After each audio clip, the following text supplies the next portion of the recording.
Welcome to Gehenna Gaming. This is a very special mini-series that we are going to premiere tonight. It is our Kult Divinity Lost mini-series, Echoes of the Past.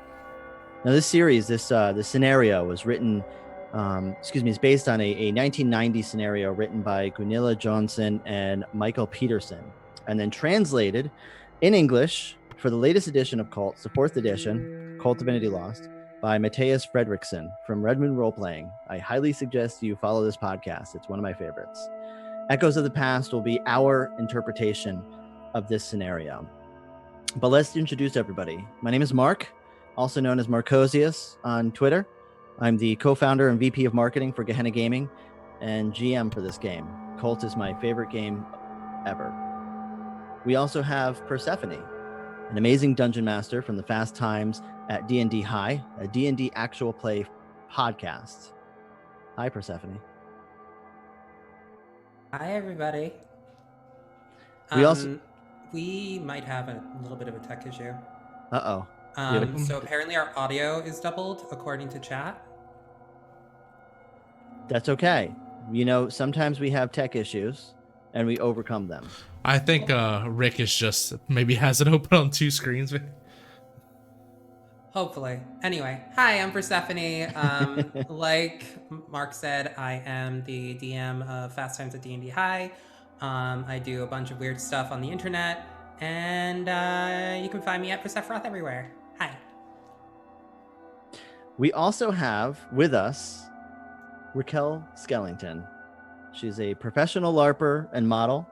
You may recognize her from some of my favorite promos of the night in question, and she's kind of ubiquitous and all over the place. Hi.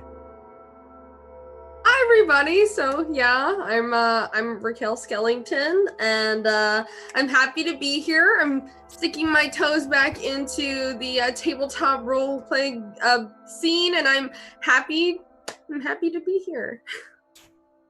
Well, welcome back to Tabletop RPG.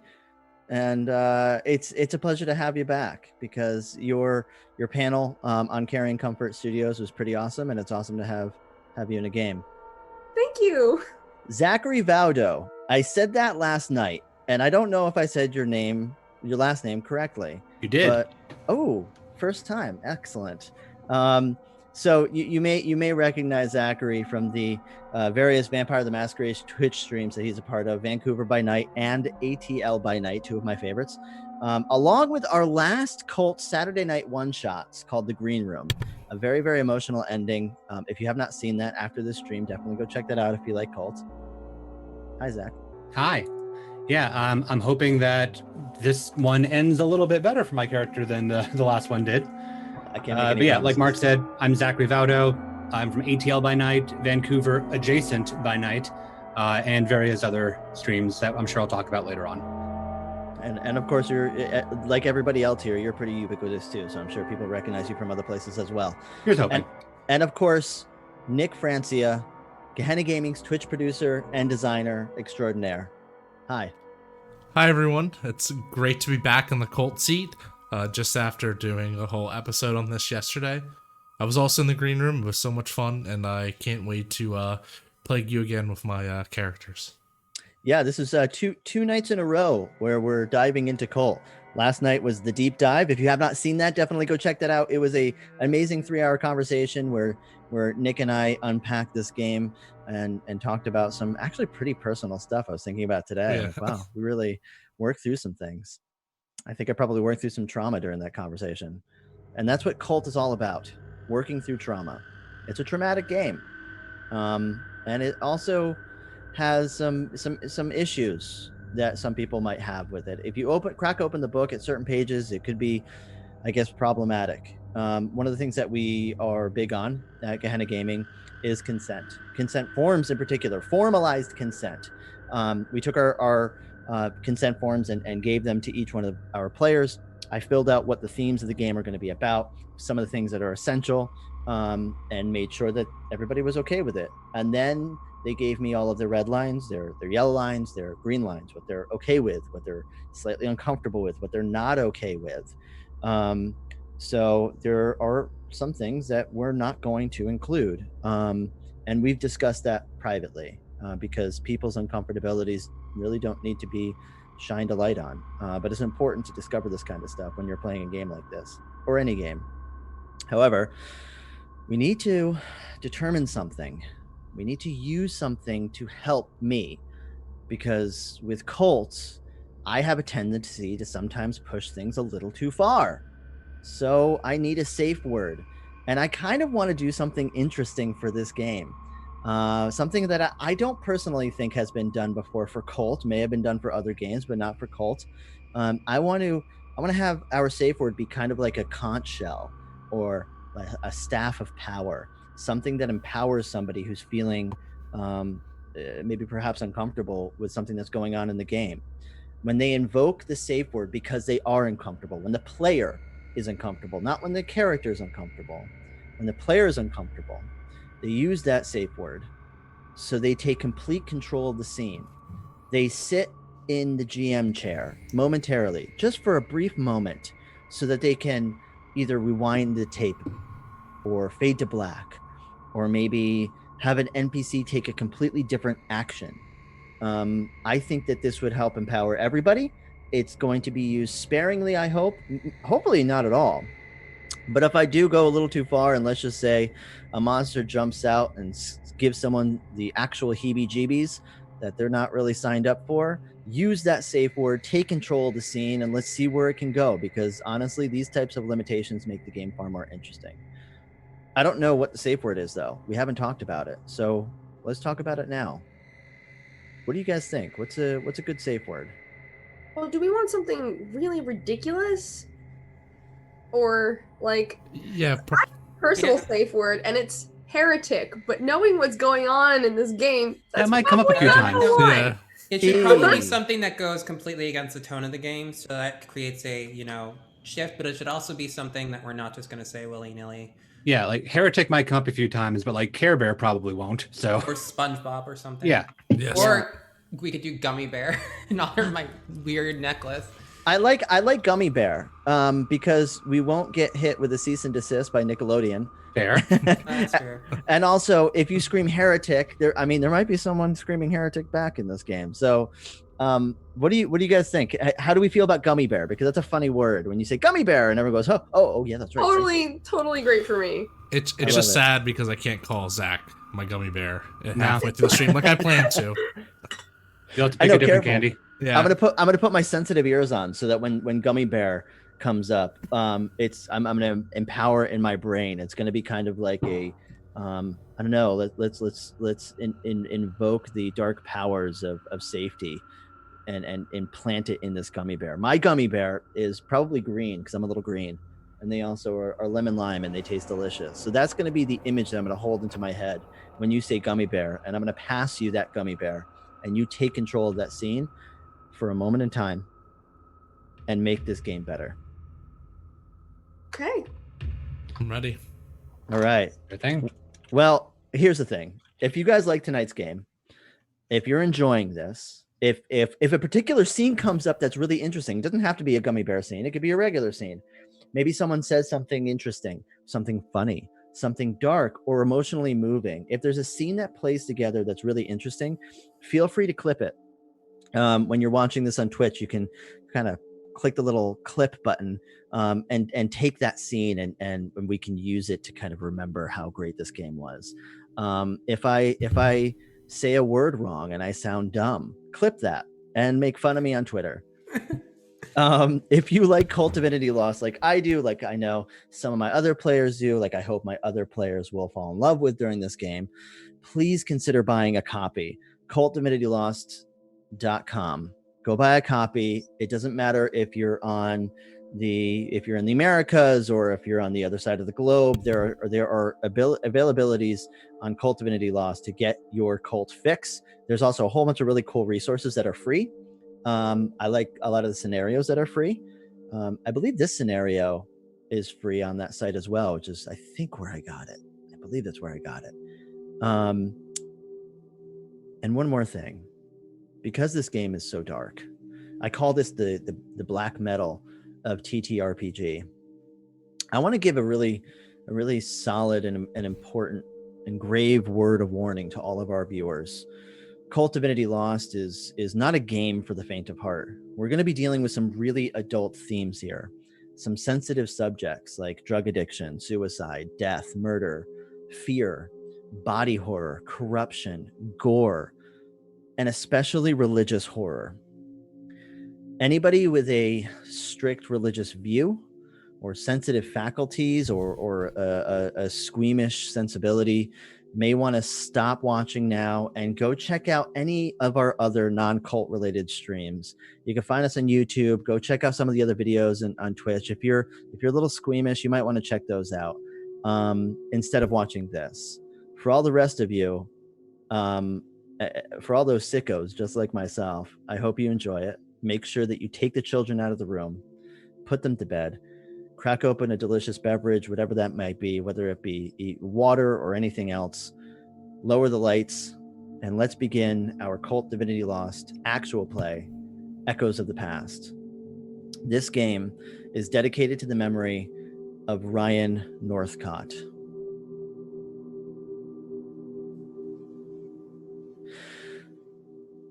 We live our lives in a tangled thread. Some of us dangle at the end of that rope in a desperate hope to pull ourselves up to the warm embrace of safety, but end up hanging ourselves on that umbilical noose. Others whip the ends of those threads with the snap of a controlling whip.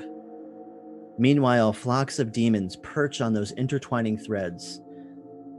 They scream at the top of their lungs in horrified, hellish rage every morning at daybreak to warn us of all the truth. But sadly, we don't speak bird. You are all on a subway train, late at night, under the streets of New York. The people in this car are all pretending to ignore the 24 or so other people. While each of your faces might be caught at the corner of your eye in your peripheral, may be vaguely familiar, you don't know anybody here. Julie, who are you?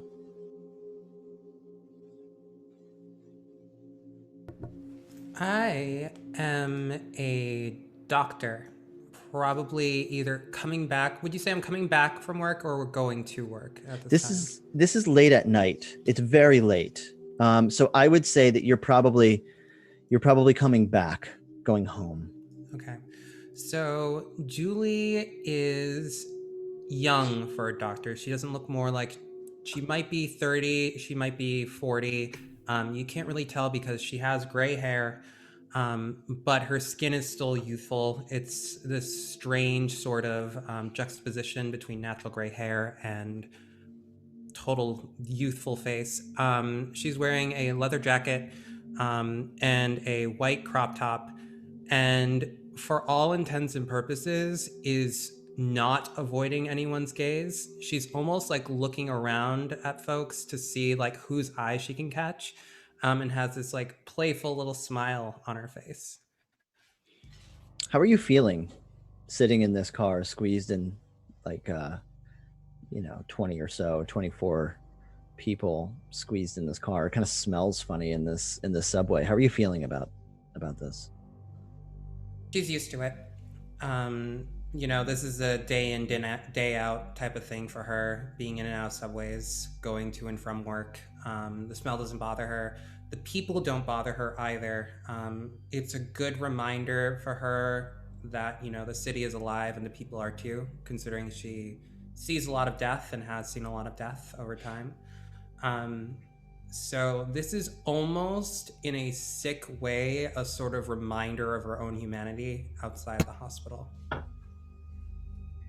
Yeah, it's there's something about the pungent smells of New York and the claustrophobic nature of sitting in a subway car. Everybody is so disconnected from each other that sitting in a car like this is where people are it's not overpacked. It's not, Saturday at rush, 1 p.m. with all the tourists. It's kind of It's kind of busy, but everyone's going home and everyone feels closer to each other, and there's something kind of comforting about that. Mhm. She is also doing the exact opposite of what you're supposed to do as a New Yorker, and anyone who's been to the city or is from the city knows that. She is actively meeting people's eyes and just looking around her. What do you see? What kind of people are you looking for?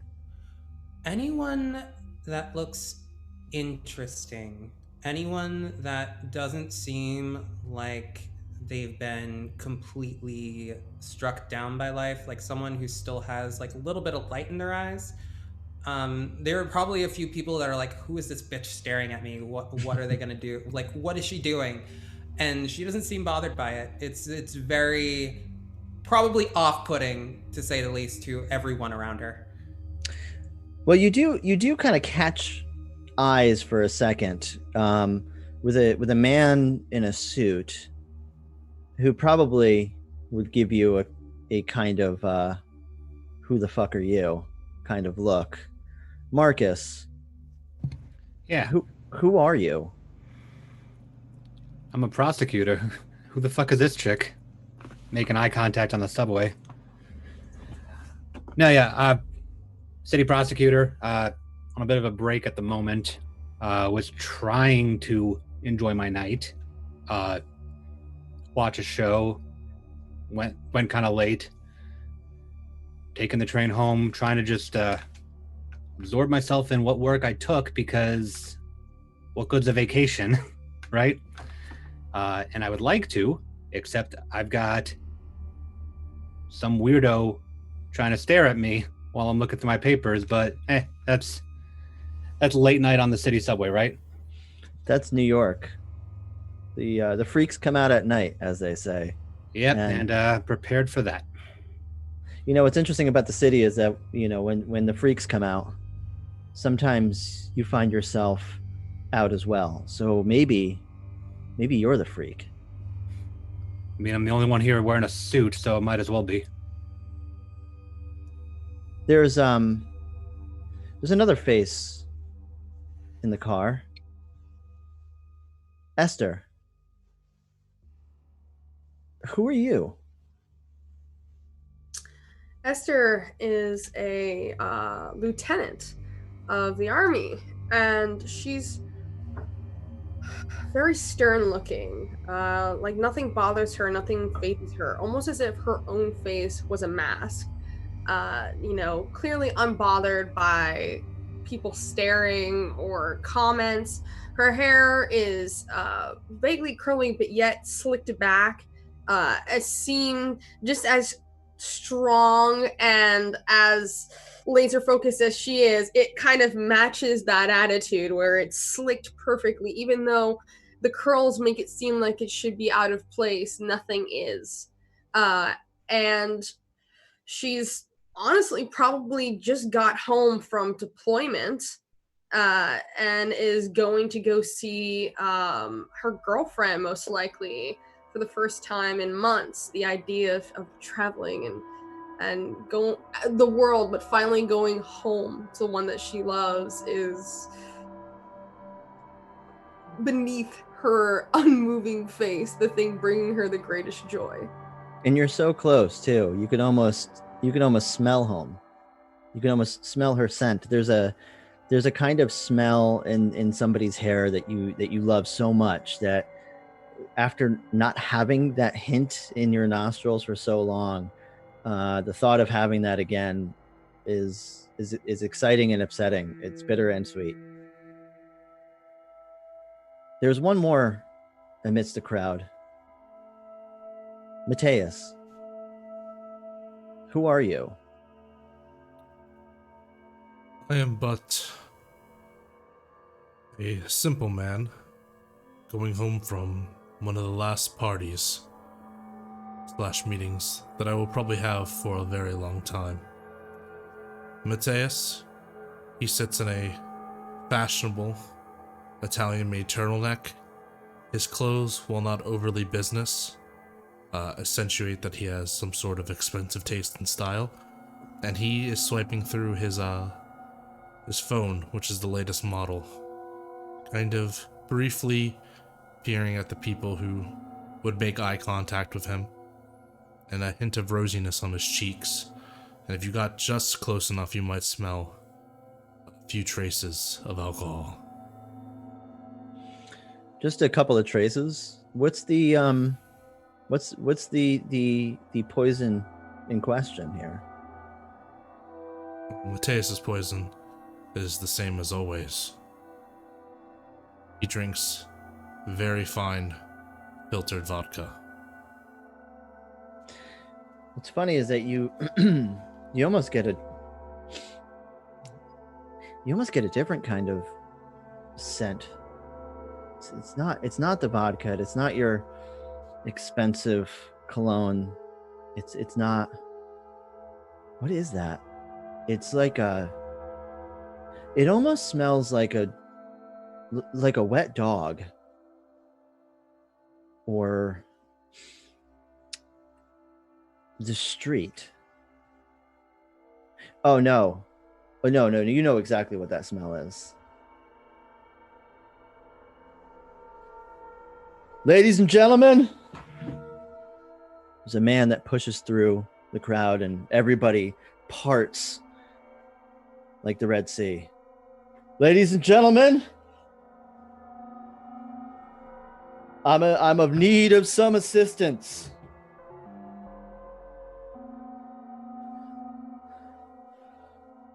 I just need a couple of dollars just for the ride home. I don't need any food. I can get it myself. I just need a couple of dollars to go home. If anybody can help me. His clothes are tattered and torn. His eyes are sunken in, and he is just raking his nails down his skin. You can see where he's turning red as he's scraping various parts of his skin and itching all over his body. You can't tell if the shirt that he's wearing originally was a shirt or maybe was intended to be a pair of pants. He's not wearing any shoes, and his feet have very solidly developed calluses, as if he's never worn shoes. He doesn't need them because he lives on the streets. And he's coming up to you, Julie. I think you need a lot more than just, a couple of dollars. Maybe a trip to the hospital, something. I just came from the hospital, ma'am. All I need is a couple of dollars to get me home. I'm coming from the yeah, that's it. I'm coming from the hospital, and I just need to get home, and I just need a couple of bucks just to get by. Yeah. And where exactly is home? Uptown. Uptown. Where uptown? I don't need to tell you where I live because I don't need to give you money. Do you have a cigarette or something? Do I look like I have a cigarette? Don't answer that. No, I don't. Ladies and gentlemen, he turns and he walks over towards you, Mateus. Ladies and gentlemen, I just need $1. That's it, or a cigarette. I narrow my eyes at him, and I simply go back to checking the emails on my phone. There's something in the way. Ladies and gentlemen, there's something in the way. Oh, God, there's something in the way. And you guys can feel everybody can feel the subway car suddenly kind of pick up speed.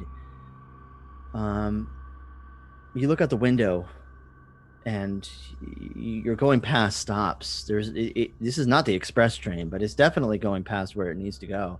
Normally it stops every couple of minutes, but this just keeps going faster and faster. A couple of people fall on each other. The lights start flickering. There's something in the way. Oh, God, there's something in the way. Hey, Mark, can I feel if there's anything paranormal or something going on? It's one of my abilities. Yeah. Let's take a roll. Let's observe the situation, perhaps. Let's see.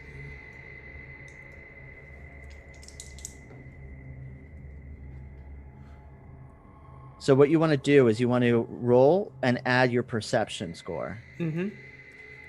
Okay, that is 15. 15. You get to ask 2 questions. Cool. 1. Is there any sort of sense or like aura around this man that seems like he's detecting something that no one should be able to see yet? You can't really see his pupils anymore. Okay. When you talk to him, you could see you could see there were kind of like pins because he's obviously under the influence of some kind of opioid. Okay. But now they are wide open as if his eyes are searching for light. Okay, the second thing I will do using my magical intuition, or whatever this is called, supposedly, is there the speed of the train picking up? Do I notice anything as we're rushing by that seems odd? Yes, the speed of the train is going so fast that at this point you would have probably ended or reached the very end of the line. Okay. So you're kind of it feels like you're kind of in a part of the subway that you're not really supposed to go. You look out the window and you can see that the walls are kind of that old brick, and there's really no like yellow paint or any kind of signs or quick views of any platforms that you can see. It's just black. Well, isn't that interesting? Hey, buddy, what exactly is blocking the way? There's something in the way. The pines. The pines. In the pines. Is this guy anywhere near me? Yeah, he's about a foot away from you. Yeah, I was ignoring him because this happens like 3 times a fucking day, and I was just waiting with like $2 in my hand when he walks over. But now he's in a conversation with this chick about pines, and just like, hey, dude, just hold up the $2 in his general direction. Thank you very much, sir. Oh, Yeah, bless your heart. God bless you. God bless America. God bless you, sir. Yep. God has blessed you, sir. Thanks. And he turns and walks into kind of where the cars divide and slides open the door and walks into the next car. You can hear him hollering from the background, ladies and gentlemen. Ladies and gentlemen. And I'm just going back to my papers, wondering why people talk to the buskers on the fucking train in the city every time. That was nice of you. Why you keep cash on you? Should not feed into bad habits. Yeah, you don't gotta be a dick either. Not if you can help it. It's up to him how to use the money now. He just gave it to him. Julie is going to sit on the very edge of her seat and just keep her eyes on the outside but not say anything else. Everything goes black. You can hear everybody in the car make a kind of whooping, oh my gosh, what's happening sound. Everybody seems very upset.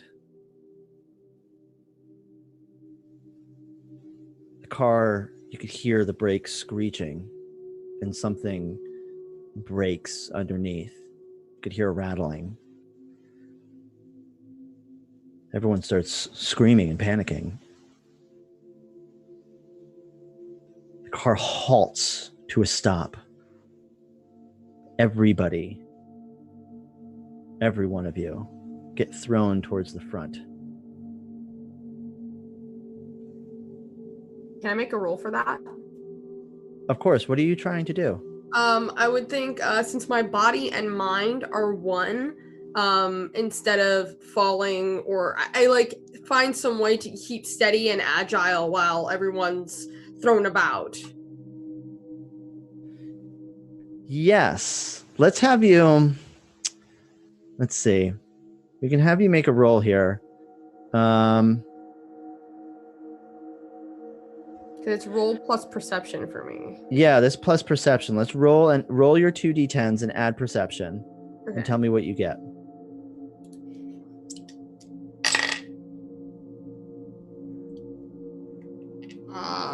I got a 10.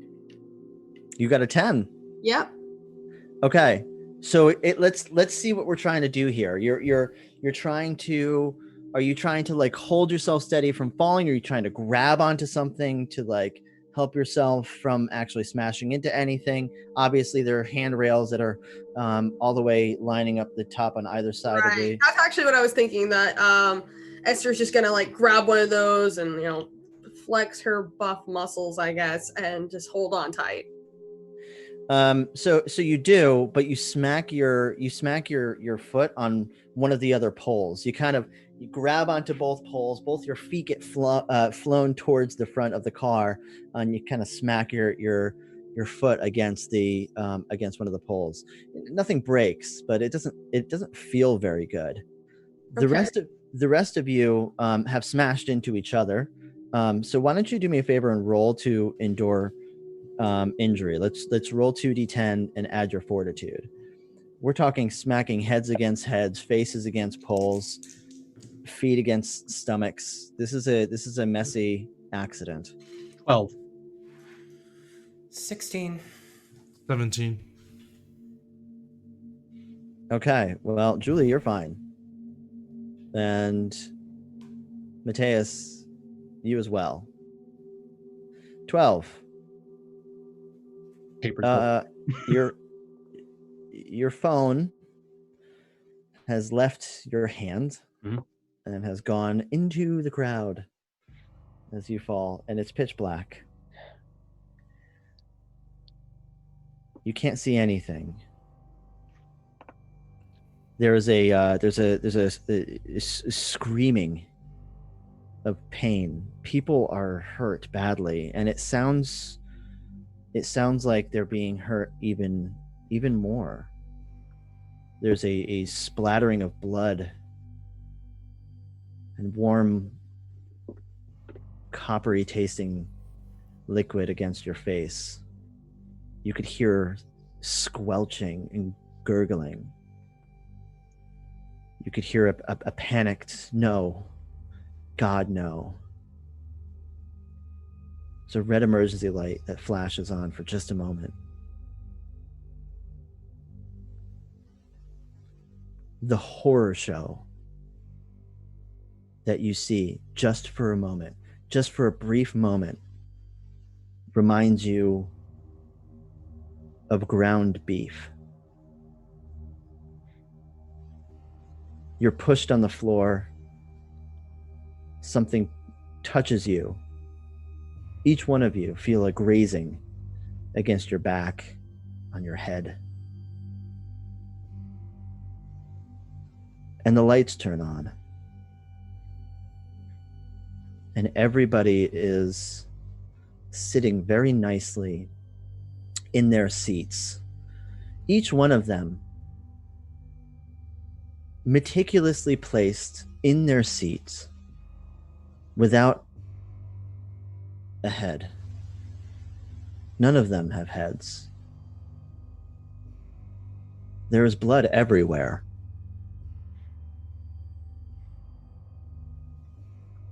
You can see the people that you were in the car with are now all dead, except, of course, the four of you.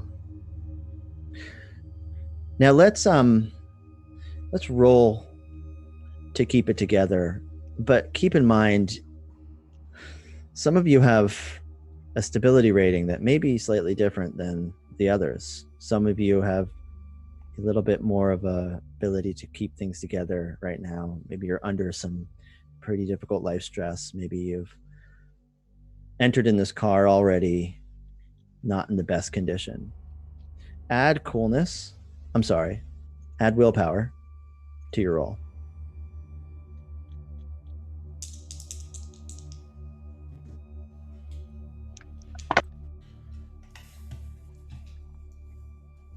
$14. 14. And Are we adding any negatives from our stress? If you have them. Mm-hmm. Oh. Now you should see there's a little dot. Stability, composed, uneasy, unfocused. If you are uneasy or unfocused, take one away. So this would count for that then. Seeing a whole car full of no heads. Yeah, I'd say Yeah. that's a pretty messed up situation. 13 then. 13. 10. 10. Okay. So, Marcus, you're frozen like a deer in headlights. And you cannot get your eyes off of the person that was standing next to you. Was a fairly attractive woman who was well dressed in some of the most expensive fashion that you've seen in quite a while. She's like a mannequin without a head, sitting in a chair, in the seat, right kitty corner to you. Esther, you got 14? And Julie, you also got 12? 10. 10. Okay. Let's there's something that you can possibly do. I'm sorry. Mateus, what did you get? 10. There's something that must be done. All of you can try to do something. You're panicked. You must do something. Your fight or flight response has been triggered. The question is it fight or is it flight? What do you do, Julie? I am going to... We're all sitting now, too, just with our heads, right? You have your heads. You guys are now standing. At this point, you've probably stood up from the wreckage, from the accident, and you're standing in the middle of the subway, or in the middle of the subway car. You're not sitting. The other people are. I'm gonna run through the next train car where the bus can, and see if I can get through. Oh, you're gonna go where the busker was. Yeah, I'm just gonna book it. Julie, you run through fairly quickly, right? I mean, how fast are you going? I am running as far away from this gory scene as possible. I'm freaked out. Yeah, I'm really in my right mind. You open up the door, the back door, the sliding door. It opens really easily, actually. And as you are about to walk into the next car, you realize that there is no next car. And it's dark in this tunnel. And you could hear rats scurrying. It is dead silent. All you hear is the electrical hum of some kind of broken, messed up electricity in the front of the car. The breath of your compadres behind you and the rats. Very slowly close the sliding door and then turn around as if hoping that the scene that I'm looking at was something I imagined or isn't actually there. See the heads and just lean against the door and slide down to the ground in silent horror. Their heads should be on.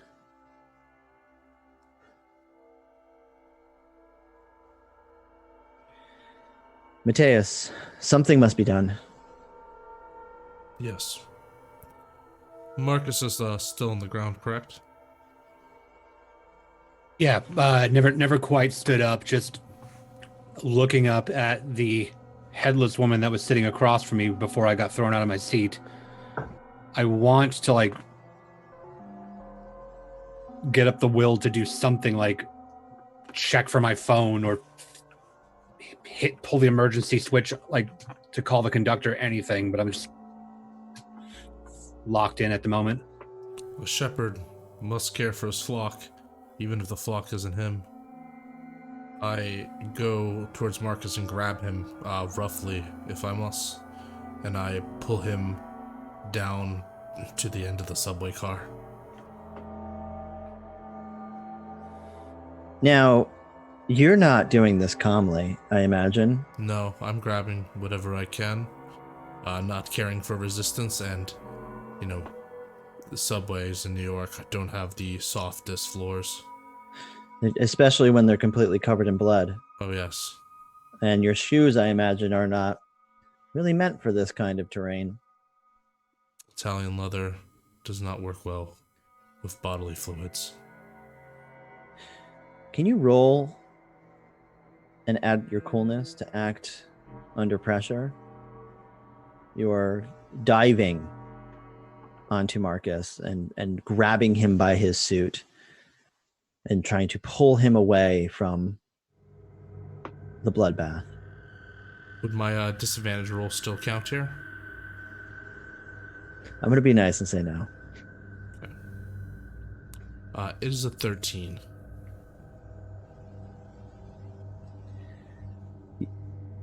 Okay, you try to pull him, and your finger slips, and you grab it again, and you pull him.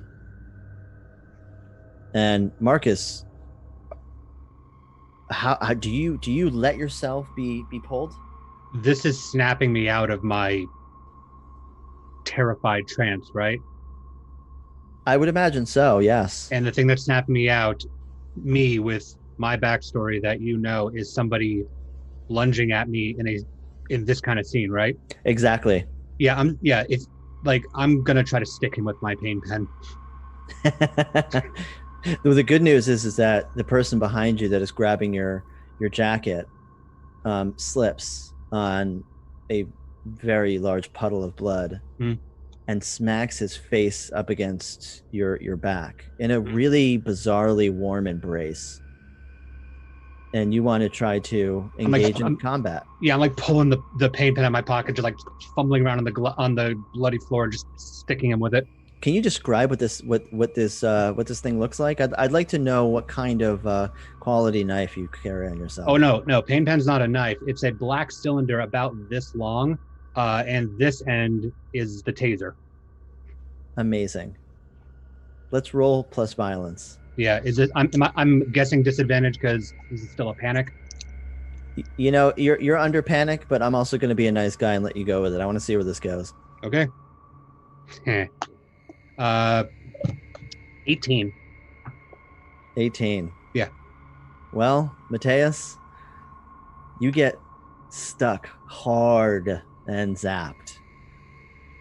It's is this a piercing weapon and a shock weapon, or is it just shock? It's electricity. Yeah, it's not gonna pierce in a whole lot, but it's still like something like 25,000 volts or something like that. It's one of those like hard and fast zaps.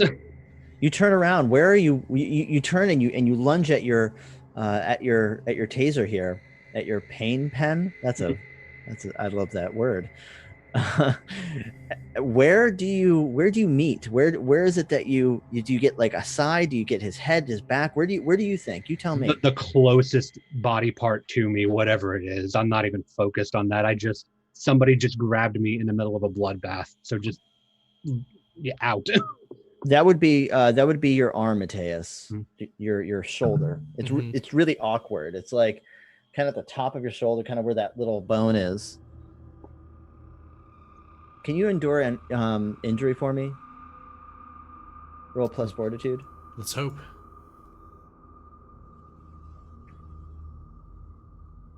Twelve. Well, getting shocked with a pain pen doesn't feel very good. And you were trying to help, and instead you met some pain, and you fall to the ground, flat on your face, in a puddle of blood. Some of it gets in your mouth, Mateus. And I'm just there with the pain pen out, just like, what the fuck? What the fuck? Esther, something must be done. What do you do when the lights come on and you see this individuals with no heads intricately placed back on their seats? Well, I'm assuming that her training would have braced her for some type of horrific situation like this. Yes. So I would like to think that even though it is really shocking, she would stay calm in a moment of panic. Like, she could still execute an action and be nervous about it, but she'd like keep it together. So I would assume then her position as, somebody from the military, she would look at all the civilians in the area and start to take a point of leadership, like asking people like, are you okay? Like, everybody, everybody's still alive, like to the front of the car or to the back of the car, whichever has less blood on it. And she would I think she would fall into, as maybe almost a defense mechanism, her putting on her duty hat, her military, have to protect the civilians, like, this is what I was trained to do. She may not be the greatest with people, but in a time of emergency, she knows what to do. Yes, of course. You observe the situation and you act accordingly. You take a quick second to look around what the situation is.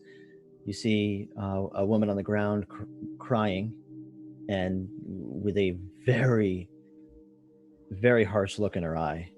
You see a man on the ground on all fours. You see another man holding some kind of spike or pen or something in his hand.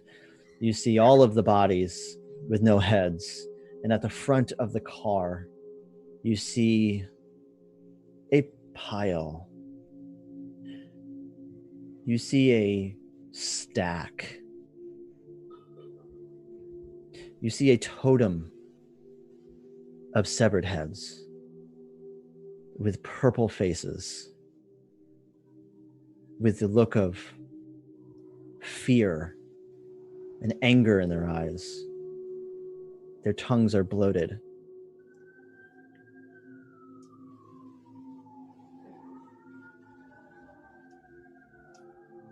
You hear the sirens in the background. Sorry. Thank God. You can take care of the situation because you know backup's coming. This is New York. And this is the New York subway system. And God damn it, this is the best goddamn city in the world. If we can survive 9/11, we can survive this subway accident. What do you say? What do you do? Esther tells everybody to remain calm. Everybody must remain calm. As covered, and I'm assuming she's also kind of covered in blood. Yeah. Yeah, okay. Her outfit is like a military like jumper. Like, she had just gotten off the plane to come back home, so she's still wearing like big thick combat boots and things like that. Probably has like a military backpack on her back. And she tries to get everybody's attention, everybody please remain calm, help will be here, please try and remain calm.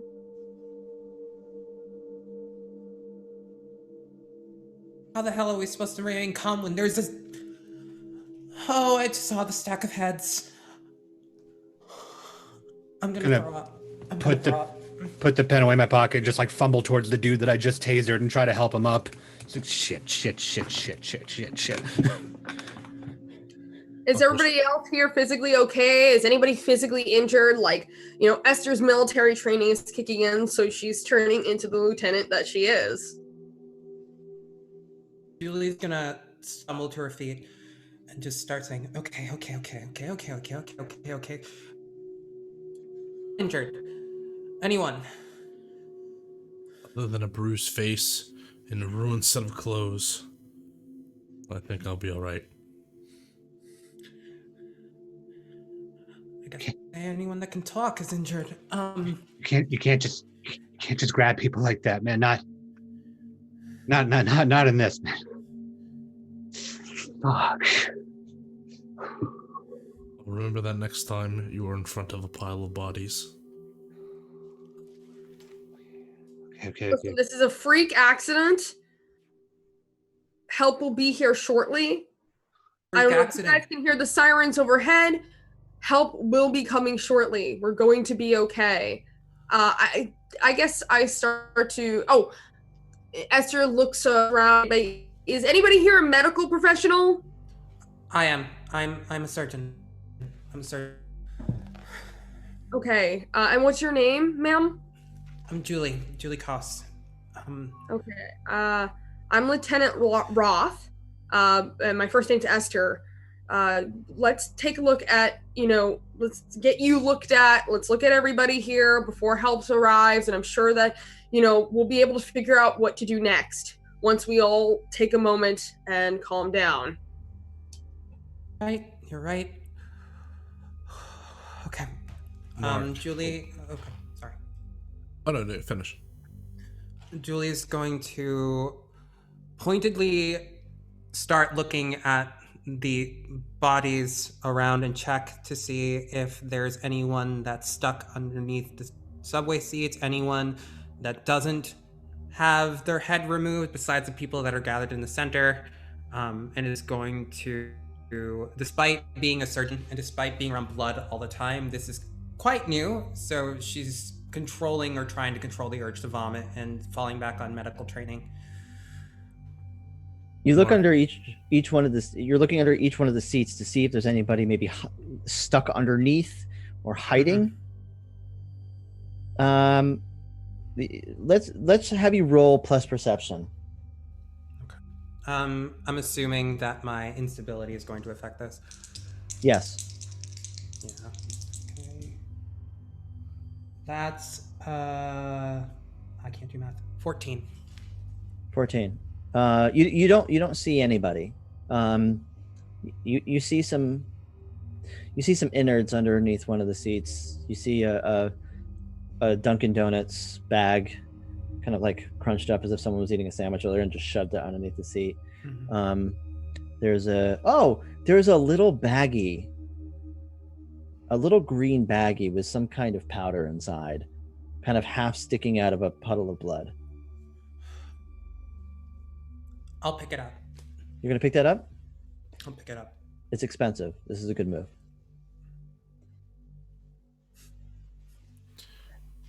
So, Mateus, what are you doing? Is the totem still there? Or is that just something we saw a flash of? Oh, Mateus, you turn and you look to make sure, and perhaps you're probably rubbing your eyes. In an accident like this, doesn't it feel like you're in a dream? Oh my gosh. Don't let this be real. Like, this is definitely not happening. Right, Mateus? No, it can't be. I've had too many drinks. That's all it is. The totem doesn't go away. In fact, you're looking closely and you can see that it's almost more like a pyramid. A pyramid of heads. As if there is something underneath these heads. Because there's not nearly enough heads to make that big of a pile. I look over to the others. This can't possibly be real or an accident. There's too much construction to it. It doesn't happen naturally. You think any of this happens naturally? It's a freak accident. Did fumbling anyone for my lose phone. consciousness did anyone actually lose consciousness when everything happened? No, I grabbed onto the bars. I No. stood steady. There is no natural way that someone. This is a little more than a freak accident. Yeah, accidents don't take off all but 4 people's heads No shit, and then Sherlock. put them back in the fucking seats. I'm trying to like fumble around for my phone because I know I lost it and I need it. No, this is intentional. Something touched me.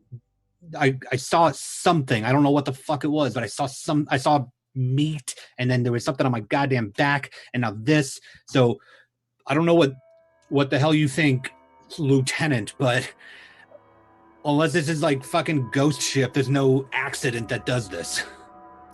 Quick question to the GM. Yes. So I have -1, or I have -1 soul. So that means I'm probably more of a skeptic, right? Yes, it's you're not as connected to the other side. You're not as perceptive to the supernatural. Okay. So Esther, looks at him, and she goes, "Listen, okay, it's still a freak accident. We still don't know how any of this happened. This is clearly either something orchestrated or something beyond freaky. But what matters right now is us remaining calm." Accidents aren't orchestrated unless they're not accidents. So forgive me if I'm not a picture of Zen right now. This is intentional. Have I found my phone, GM? You actually are looking around the entire time you're arguing. I imagine that, and correct me if I'm wrong, Marcus, but as you're arguing with Esther, are you like you're half distracted in the conversation? Yeah. Looking over here and like looking over there, and kind of like you're finding your keys. You're looking for your phone. God damn it, where is this thing? And your eyes turn, and you look at the pile. It's the only place that you haven't looked before. You looked at every single one of those seats, had to kind of look at some of those bodies. You saw the the puddle of blood and innards on the floor. You saw Julie looking underneath the seat, so she probably would have said something if she found a phone, right? So look at the pile, Marcus. Look at the pile of heads. No. That's a crime scene. And I can't, even if it's fucking in there, I can't touch that. Because that's gonna fuck up the evidence of whoever did this. No. You You're hear... drugged. Sorry, Mateus, can you say that again? Perhaps we were drugged. By what? When? Who? Why? This is not real. This cannot be real. Esther goes to walk over to the pyramid to examine it. You're gonna examine the pyramid? Yeah. She's probably the only one that's in a relatively decent mindset to do so. Esther, as you're passing Marcus, there's a phone that starts ringing. Where?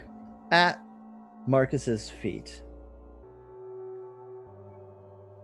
On the floor, face down, is a BlackBerry.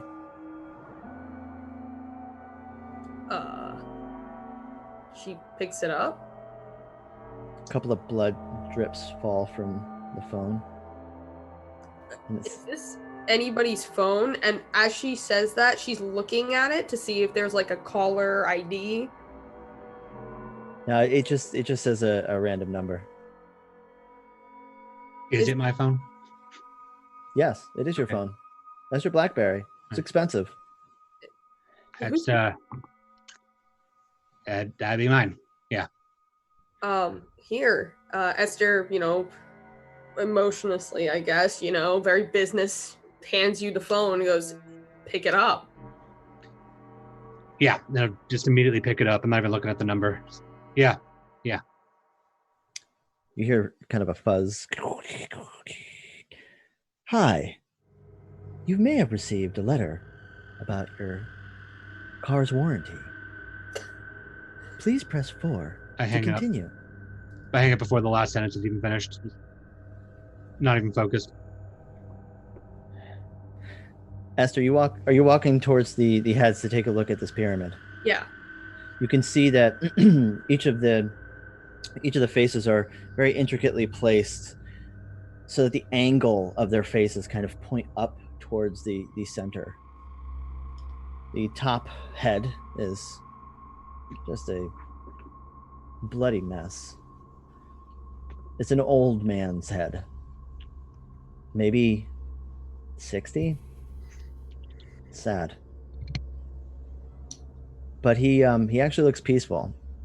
Where all the other faces have fear, anger. His face looks like he's taking a very long nap. And as you think to yourself, well, at least I didn't die like him, something moves underneath the pile. And the head rolls down the hill towards your feet. There's a appendage that comes out, that shoots out of the pile. It is a long, skinny leg, a fleshy arm. It pulls itself unnaturally out of the pile of heads.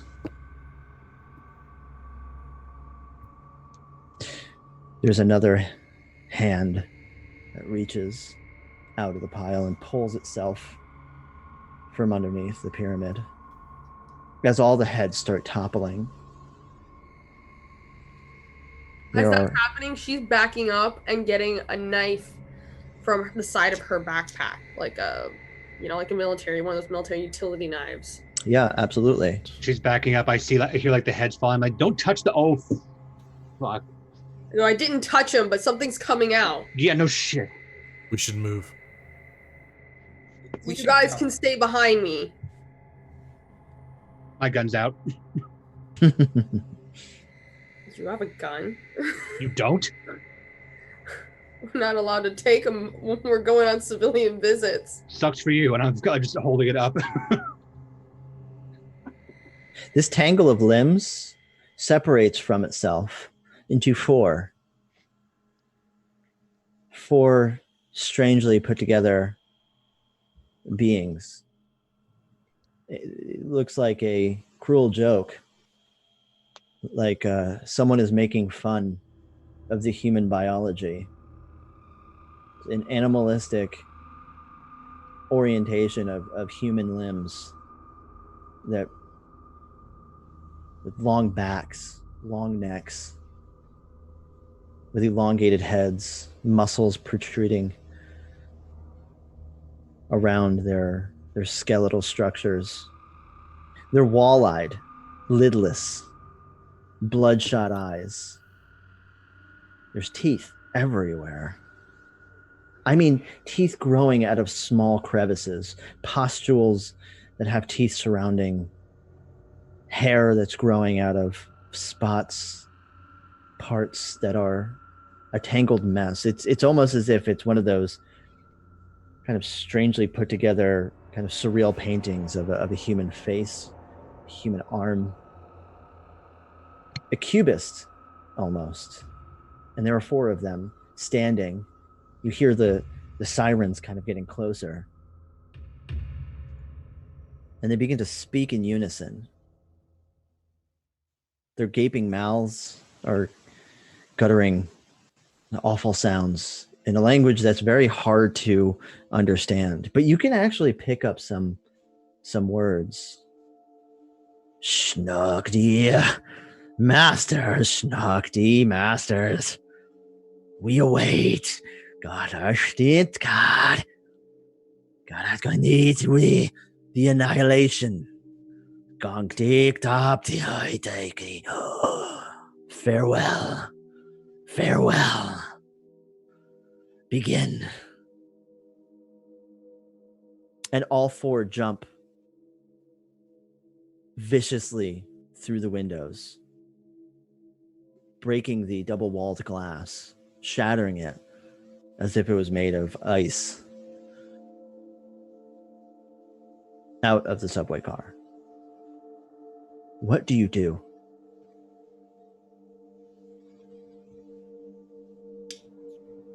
Esther, No, sorry. I think Esther would peer out to, like, not leave the subway car, but, like, stick her head out where they jumped from to see if they were still there, or to see what she could see, knife in hand, like combat ready stance.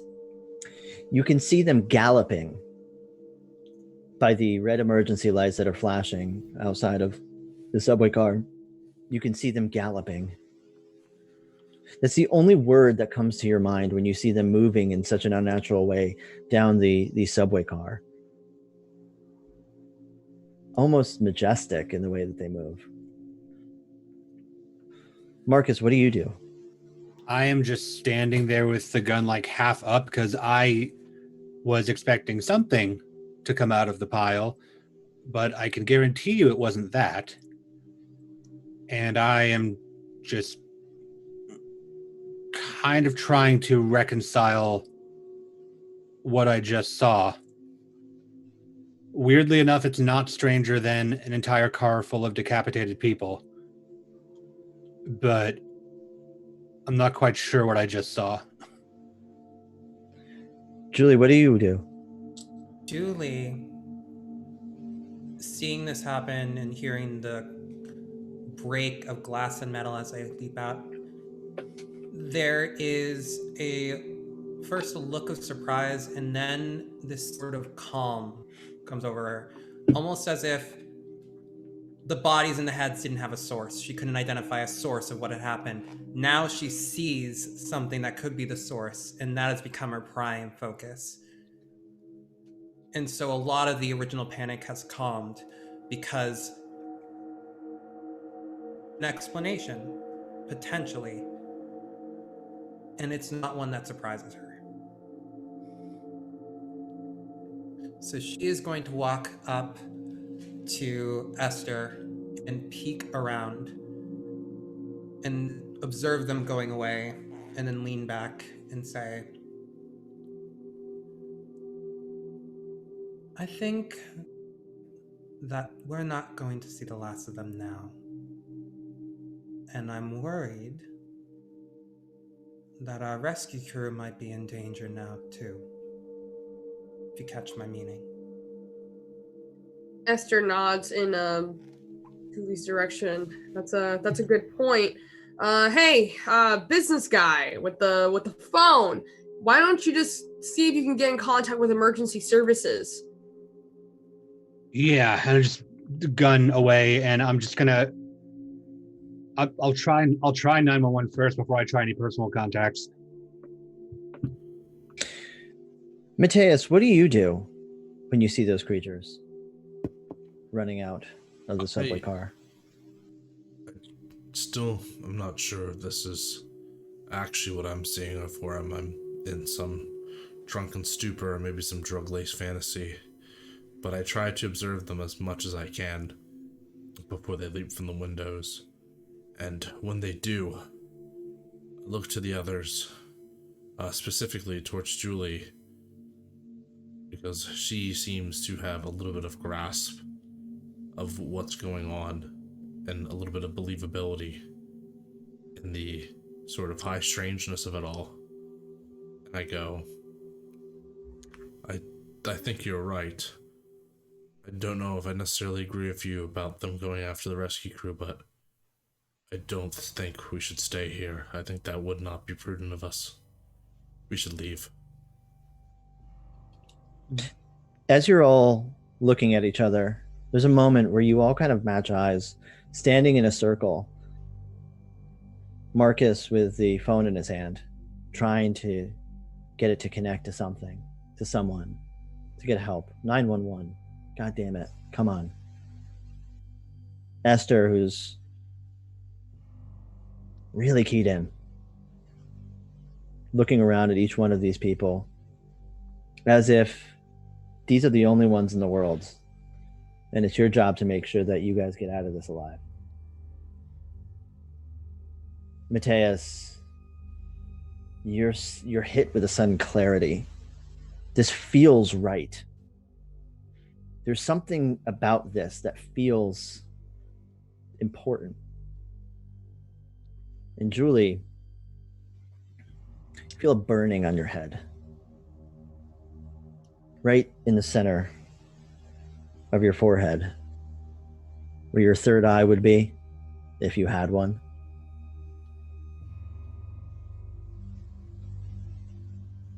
You all suddenly see on each other's faces a kind of mirage, a carving on each other's faces. Each one of you have symbols that you never noticed before, drawn in blood right above your eyebrows. And this is where we're going to take a quick 5-minute break. All right. It's spooky. Everybody, thank you so much for hanging in there. For all of you watching, we're going to go on break for a second, probably about 5 minutes. Stretch your legs, refill your glasses, go to the bathroom, take a bio break. I hate when they call it that, but do that.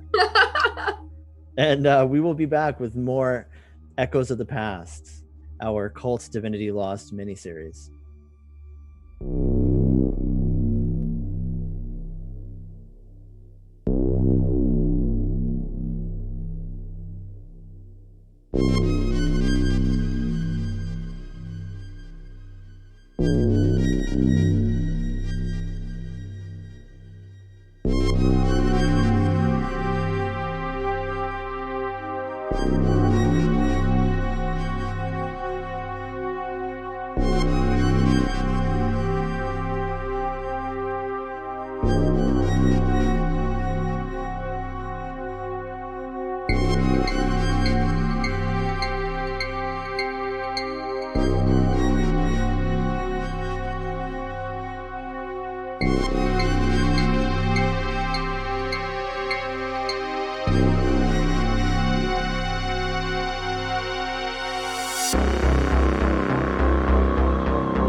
Welcome back to our Cult Divinity Lost mini-series, Echoes of the Past. Thank you for hanging out and waiting for us. It was a short break. I hope you enjoyed it. Let's get back into this. We have 4 people standing in a subway car that's just crashed. They are standing around each other in a circle. Foreheads, eyes slightly as they realize that they have some kind of symbol appeared on each one of their foreheads. The blinking red emergency light has now come on inside of the car. And you can see the red glow of each other's faces juxtaposed by the bodies behind you with no heads. The strange creatures that have scurried their way out of this subway car undoubtedly long gone. There's the sirens you can hear in the background that are coming closer and closer.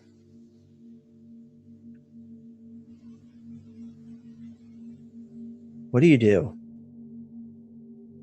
in this moment? I'm a little transfixed by all these symbols that I'm seeing on our heads at the moment. What the fuck are those? When we touch it, do we feel something? Does it feel like a different texture than our skin? No.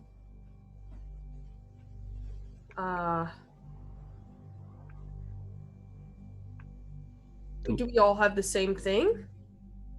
No. Do I have one? Is this something in my head? Yeah, you do.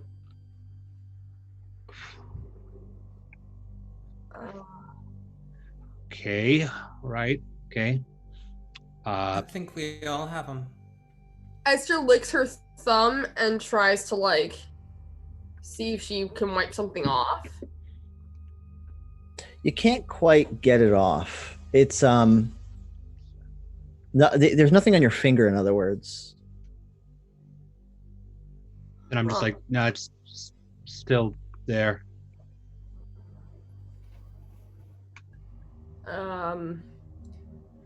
Do I recognize any of these symbols? You know, I think that you would probably have some kind of cursory knowledge of occult studies. Mm-hmm. You might want to roll your plus reason on this. And you do have a history in understanding some of these types of dark arts. No? Yeah, I do. Let's see. Seems we've been pulled into something. That's a 15. Something more. 15. Okay. So you definitely know something about this. You know that these are the symbols or the markings of the dragon. Dragon? Yes. You also know that there's an old grimoire that you have come across that have had these symbols. It's been repeated in other various kind of niche-y, kind of cliche occult collections, you know, various books that are titled The Black Arts or Darkness Witches Know the Occult in 45 Days. The Year and a Day Initiation Manual. These types of books, you've seen these symbols repeated. Anything with more credibility than those? Oh yeah, definitely. There's actually a French book that was translated into German and then translated into English. Kind of one of those 14th century grimoires that were written by a Catholic monk obsessed with the devil, obsessed with occultism, Symbols. demonology, and witch hunting and all of that. Well, looks like we've all been marked for some purpose. Apparently it's not sacrifice. No, I'm with her. What the fuck do you mean marked? I mean marked. You have these symbols on your forehead, or have you not been paying attention to what's going on? I'm the one that asked about the fucking symbols, but what does Ma'am, you can't just say you've been marked. Your directness, but what I'm asking for is deeper information as to what these mean. Right, like what is this? Is this like superpower shit? Are we symbols. branded? What is this? Sorry, I missed that. My internet cut up. I said, it's like, is it superpower shit? Are we branded? What does it mean? What does it do? These symbols are, for lack of a better word, considered demonic, I guess you could say. Mark. Oh, I'm sorry. Yes, Mateus. Just like listening to Julie, do I get the sense that, she's telling the truth? Is she just giving me a crock of shit at this point? I imagine if you're feeling like you're suspicious of this kind of woo-woo, supernatural, nonsensical stuff, you might not fully buy into the idea.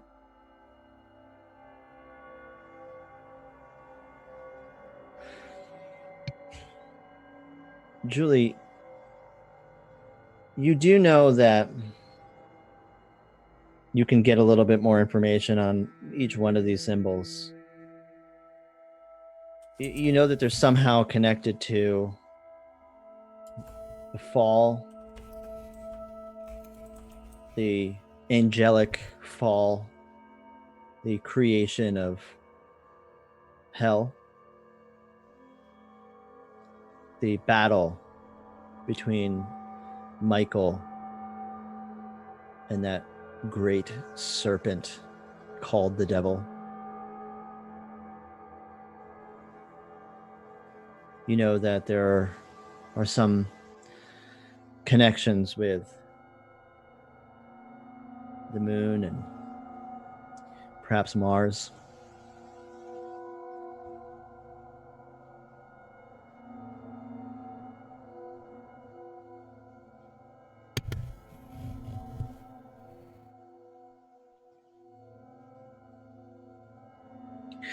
No matter what... Oh, sorry, go ahead. Julie, please. I apologize. No matter what you believe in, we all saw that jump out there, and now we have these markings on our head. I suggest you acclimate real quick, because we're going to be seeing a lot of each other, aren't we? That's the only reason I'm even asking you what the fuck this means, as opposed to writing this off as like paper horoscope shit. But what? Why? How? What? I couldn't tell you, but I know for a fact that... Think about this. We are in a car full of a lot of dead people. A lot of them. Why are we alive? There's a reason for that. I don't know it. We have these symbols. There's a reason for that too.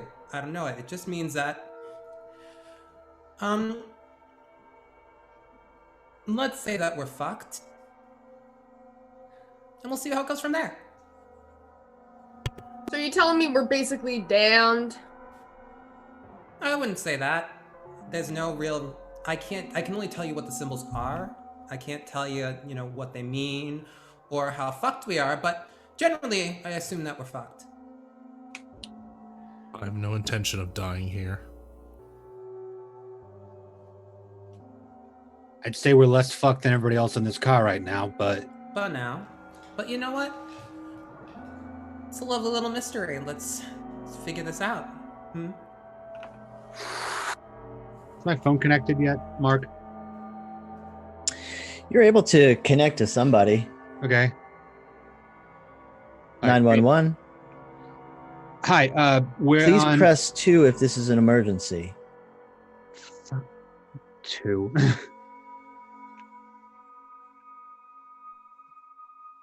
911, what's your emergency? Hi, yeah, I'm down here on the whatever train we're on. The car stopped. There's a bunch of dead bodies. We hear sirens. Whatever did this fucking ran down the tunnel. I don't know what the people are nearby, but we're on the derailed car. There are people still alive down here, and there's a lot of dead people down here. Yeah, we already got a couple of calls about the subway accident. We already have people on the way. I've already dispatched them out. I'm sorry. Did you say bodies? Yes. Okay. Bodies. Yeah. How many? How many people? How many bodies are there? How many of you are all together? 4 alive and the rest not. And just a quick survey of the car, like full car. I don't know, 20, 30. 4. Okay, so everybody is okay? Who the Yes, every living body is okay. Okay, everybody is okay. So what I want you to do is I want you to calm down. First of all, get that attitude out of your voice. I'm trying to help.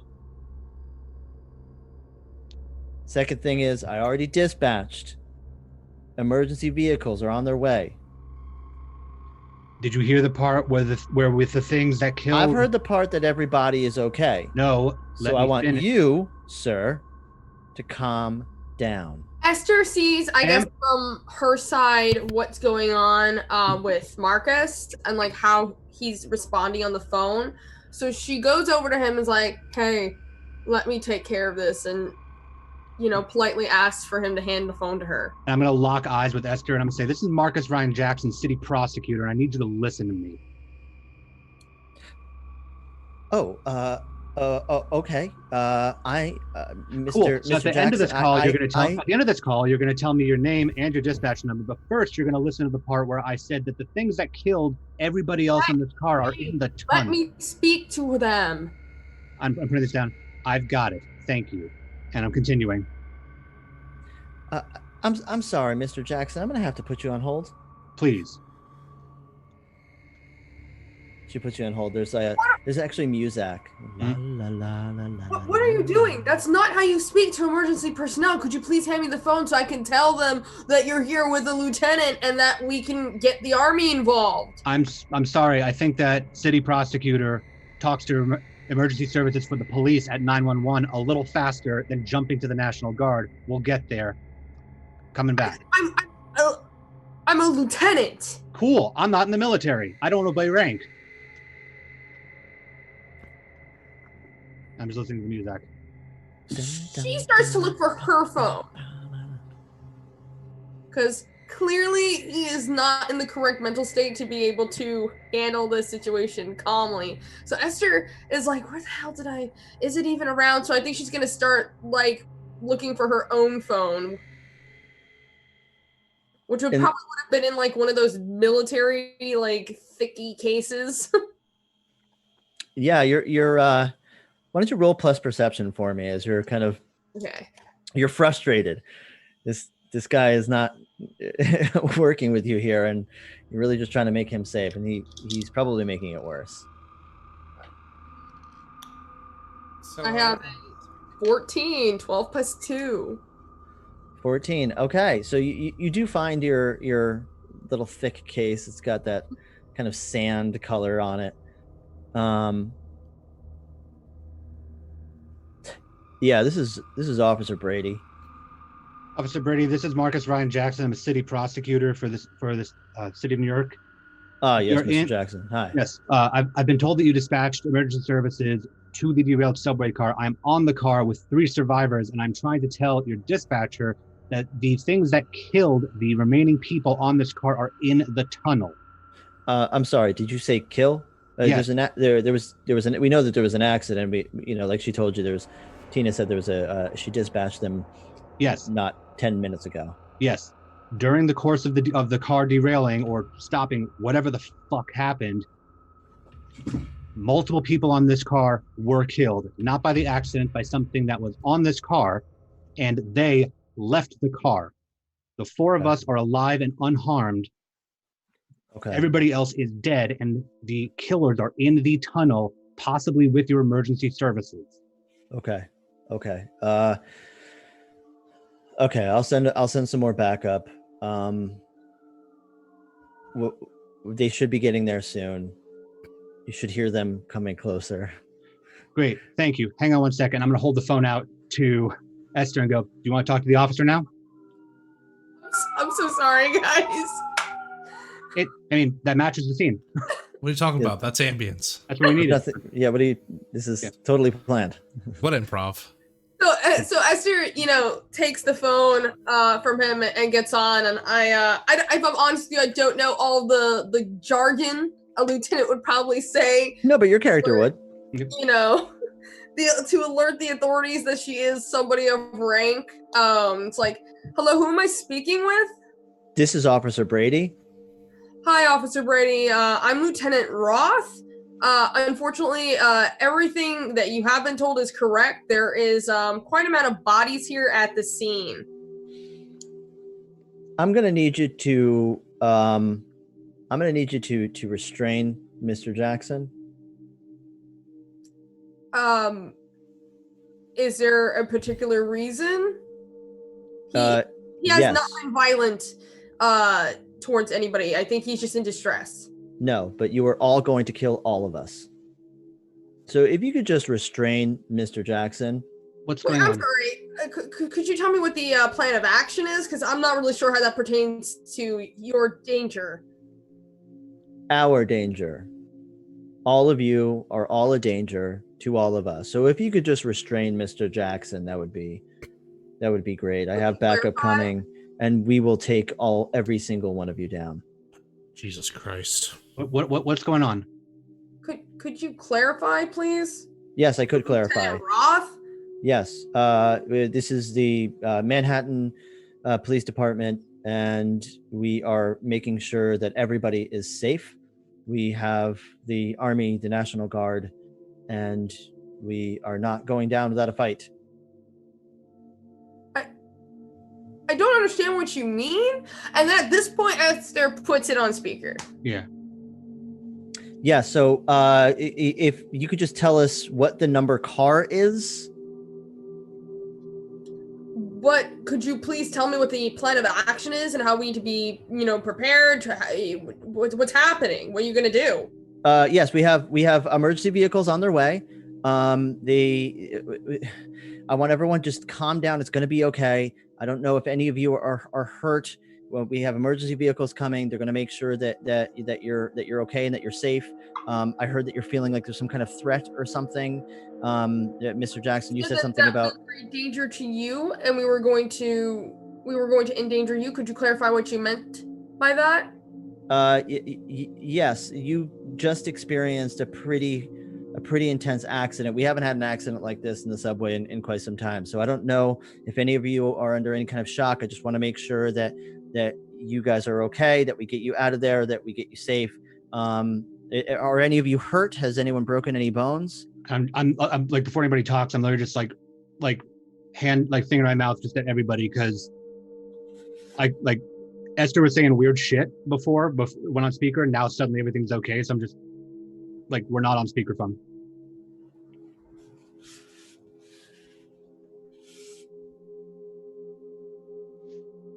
I'll gesture at Esther like, you talk, not us.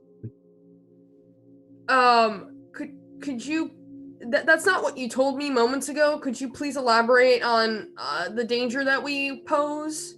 Yes, the danger is that you are about a quarter of a mile away from the platform.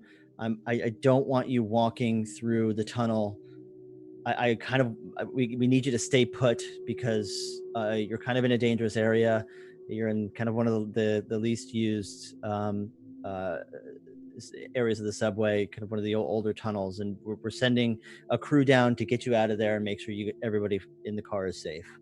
Right, but you're still not answering my question. You said that we could kill you. Us, the victims of an accident, would endanger. Yes. You. Yes, of course. I don't want anybody to be killed. I know Mr. Jackson is worried. There might be people have been affected by the accident. There are dead bodies down there, I hear. We're sending vehicles down to make sure everybody is safe. It was a vicious accident, and you asked me to restrain another one of the victims, and yes, why? Yes. Restrain yourself from leaving the car and walking down the tunnels. I don't want anyone to hurt each other or themselves. Specifically to restrain Mr. Jackson. I'm gonna gesture, just cut the phone off. Just can I actually reach over and hang up the phone? Thank you. What just happened? What? If I'm 100% honest with you guys, I have never had anything like that happen to me when speaking to any type of emergency services. The minute I got the phone from you, I told them the situation. I gave them my my lieutenant number and everything to clarify that, there was somebody of proper training for the accident. And then they told me to restrain you specifically, Mr. Jackson, and that we were a danger to them all. And they they kind of insinuated that we were like a danger or possibly terrorists, and they were going to come and take us down. We need to get out of here. I'm taking my phone back and just go. Yeah, she hands it back to you. I don't trust this, but I don't trust the New York police any less. Neither do I. We need to get out of here. I don't know who the fuck that was. If he said everything was fine, he was sending additional backups, and then he tells you this, and then he suddenly knows that he's on speakerphone when none of us said anything. Something's weird. So, I can't be involved in this. I have a status to be upheld. Here's my consideration of a plan. Let's get out of here, because these markings don't really give us an air of innocence. But it would only make us more guilty in the eye of the law for us to leave the scene. We are currently victims, so we're in shock. Then we gain suspicion as to why we left. We're in shock from the attack. We need to go, and Julie is going to hop right out of the hole that the other one's left. They specifically asked us not to leave the car. Yeah, and you trust the police, so who's the smart one here? Lieutenant, look, I work with the police. I have a bit of faith in them, but this guy sounds like officer, whoever the fuck he says he is, sounds like he has a specific plan that does not align with what's supposed to be going on here. So while I would normally agree with you, I think maybe we need to walk away. This is still a crime scene. If we're found and everything is fine, it's shock. We have a doctor to confirm that. Otherwise, we keep away from whatever's supposed to be coming here. Doctor, did you give your name? She's outside. Doctor just jumped out of the car. I didn't give my name either. So I believe that allows me to make a very brisk getaway. And I would suggest you two do the same. I'm going to follow her. She seems to have her wits about her. What do I see when I get out of the car? You crawl out of the window. It's a pretty large, it's a subway window, so it's a pretty big window. And you crawl out, hopefully not cutting yourself. It's dark. It's really dark, but you can see as your eyes adjust, there are like these little yellow and red lights all the way down the tracks. You can hear the echoes of the sirens. You can hear the scurrying of the New York City rats, and you don't really see much of anything. But you know that you are close to a platform. The officer said that on speakerphone, and if you adjust your eyes just a little bit, you can kind of see it in the distance. All right. So just to orient myself, the train car is standing up the right way, or is it on its side? Not at all. It's kind of like it's slanted. It's definitely off of its tracks. It's almost as if it hit something, but there's nothing in front of it to be hidden. Okay, so I'm going to get on top of where I'm at the angle, and then peek my head back through the window and be like, "Come on, you with the cell phone, get over here. Use it as a light source. Hurry up." I'm just gonna just hands at I have a utility flashlight. Then get your ass up here unless you want to be caught bait. The Apple Pro Max 12 has an excellent flashlight, perfectly designed for this function. Yeah, I have no idea where my cell phone is, and I don't really care. Let's get to the platform. Am I really going to let a doctor that's clearly slightly mentally unstable as of the current situation tell me what to do? So Esther just kind of keeps her mouth shut. She sighs. She gets her freaking big ass flashlight out of her backpack, and she jumps and says absolutely nothing. Thank you. I'm gonna try the door. The door in the front or the door in the back that the busker left out of. Or just any door, side door if I can force it open, front door. Well, the back door opens. Yeah, but I don't know if the back door is away from you or not, because they also ran that way. Yeah, it's away from the window. The window that they jumped out of was in the front. So you could walk out of the back and kind of walk around, or you could try to open the door physically, but that would be difficult. I mean, that or I just try the front car door, unless whichever one I can, unless it's blocked by the heads. There's a pretty big pile of heads kind of blocking the way to that front door. I don't want to go to the back door because the things ran in that direction, so I'm just going to try one of the side doors to just push it open, since the car doesn't have any power at this point, and worst comes to worst, I'll walk back. The only door that really works is that they were able to open. The easiest door that's closest to where Julie jumped out of is it's nearly impossible to open them without some kind of tool or something to kind of leverage. So I imagine that you would probably try the other door across the way, right? Yeah. Immediately across from that door. And it does open, but the car is kind of leaning on its side and leaning up against the wall. So that means that you have to crawl out and under or around the subway car. Would you like to do that? Yeah, I was like, fuck it. Sure. I just grab my briefcase and just drop down and see if it makes sense to fit. But if not, then I'll walk around the car. Yeah, let's have you roll. Gosh, let's see. Let's have you roll plus coolness. So just roll then. Because it's 0. No. Oh, my coolest is, yeah, but... Yeah. My coolest is +3.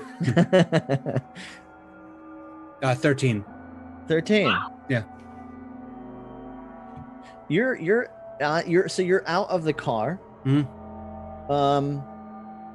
But you have to climb over the third rail underneath kind of where the two subway cars connect. Oh yeah, once I see that, I go, no. I'll just, if I can't walk around without touching the third rail, then I'm just gonna go back in and out the back door, because no, I've seen rats die on that thing. And then the monsters jump out and kill you. I'm just kidding. You jump out the back and it's very dark. But there's kind of like this coolness that washes over you. You're out of this horror show that you've been standing in for, God, probably about an hour now at this point. Yep. And I will turn on the flashlight app on my BlackBerry. The Flashlight Pro just got an update, and turn around back in and look into the car at Matthias and just go, "You coming?" Yeah. Would you like me to see if I can find a way around the side of the car? I'm already out the back and coming around the easier side, the more clear side. Oh, okay. Yeah. So if you did that, so Julie's just gonna peek from the top where she's semi-parched and just go, if you did that because you were afraid of the things that hopped out, they didn't attack us and they said masters, so I think they're the least of our concerns right now. No, I was concerned about cutting myself on fucking glass. Oh, that's fair. Do I look like a gymnast? You don't want me to answer that. Matthias, what are you doing? I followed Julie out as soon as she was saying, "Let's go." Oh, okay.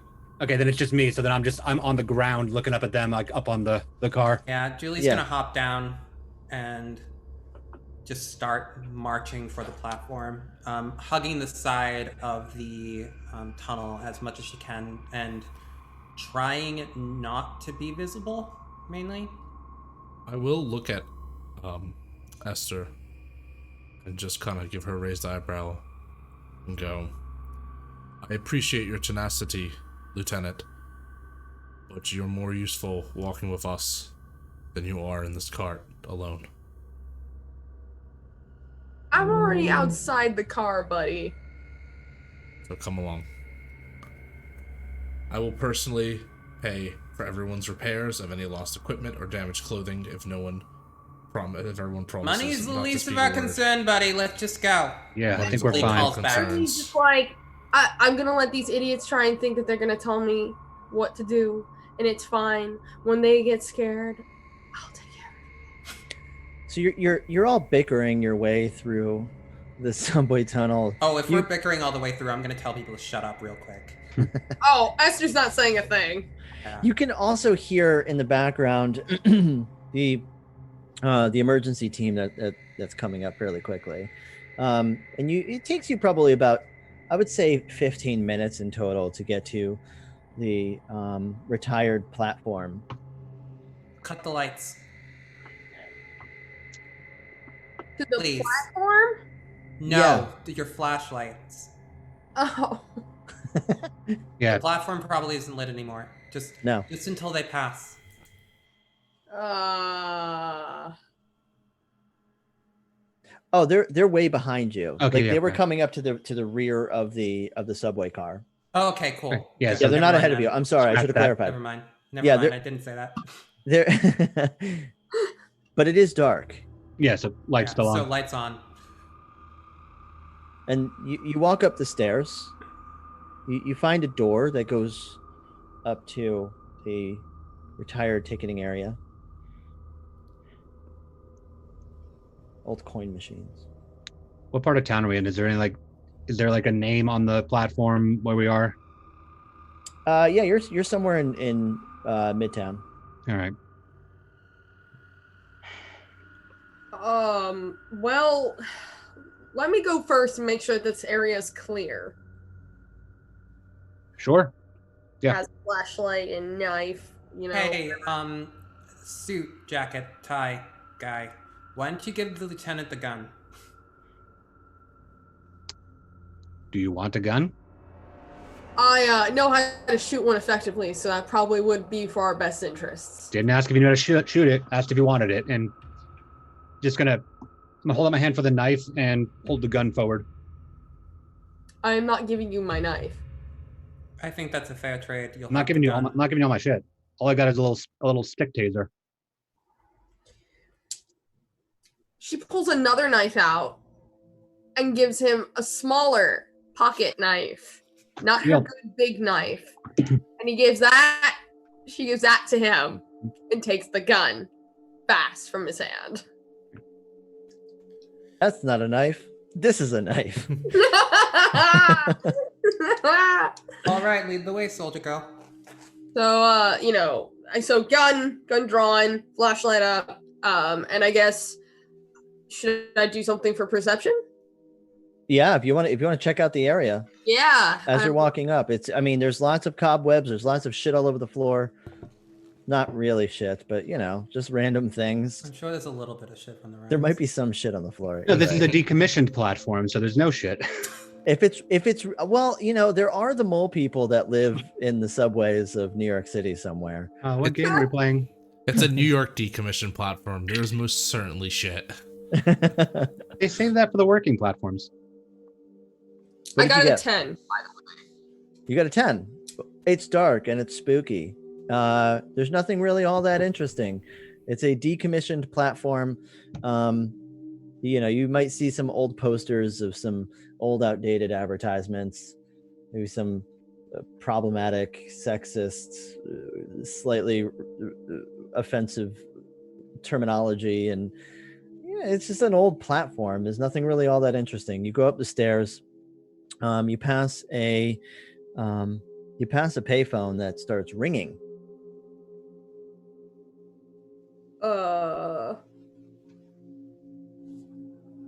She picks it up, but she does the thing where you pick it up and you hold down, because I'm assuming it has like a dial tone, so that they can't hear her.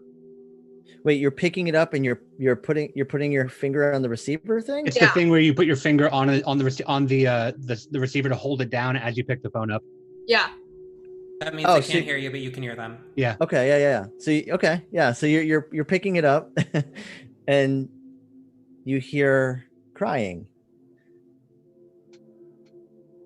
Does it just continue? I don't say a word. Do they just continue to cry? Meet me at my end. Meet me at my beginning. Meet me at my beginning and meet me at my end. Underneath the bridge.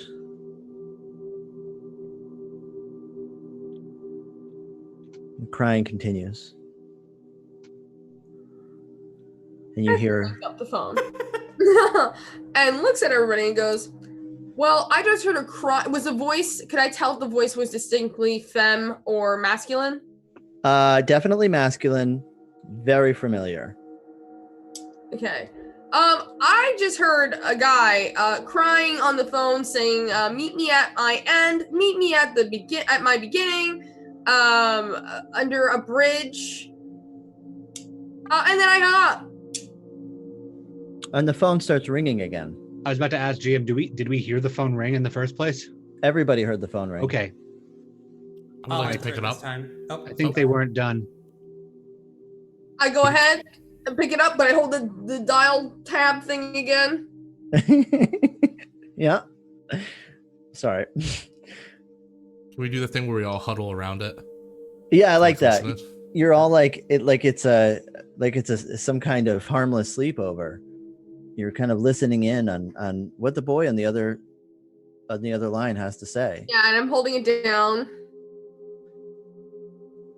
My stomach hurts. Meet me at my end.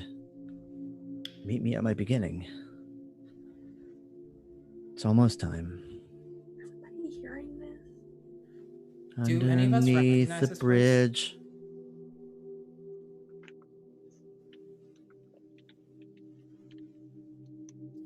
Is it the busker? Silence on the other line. I recognize that, don't I, GM? Very much so. That song.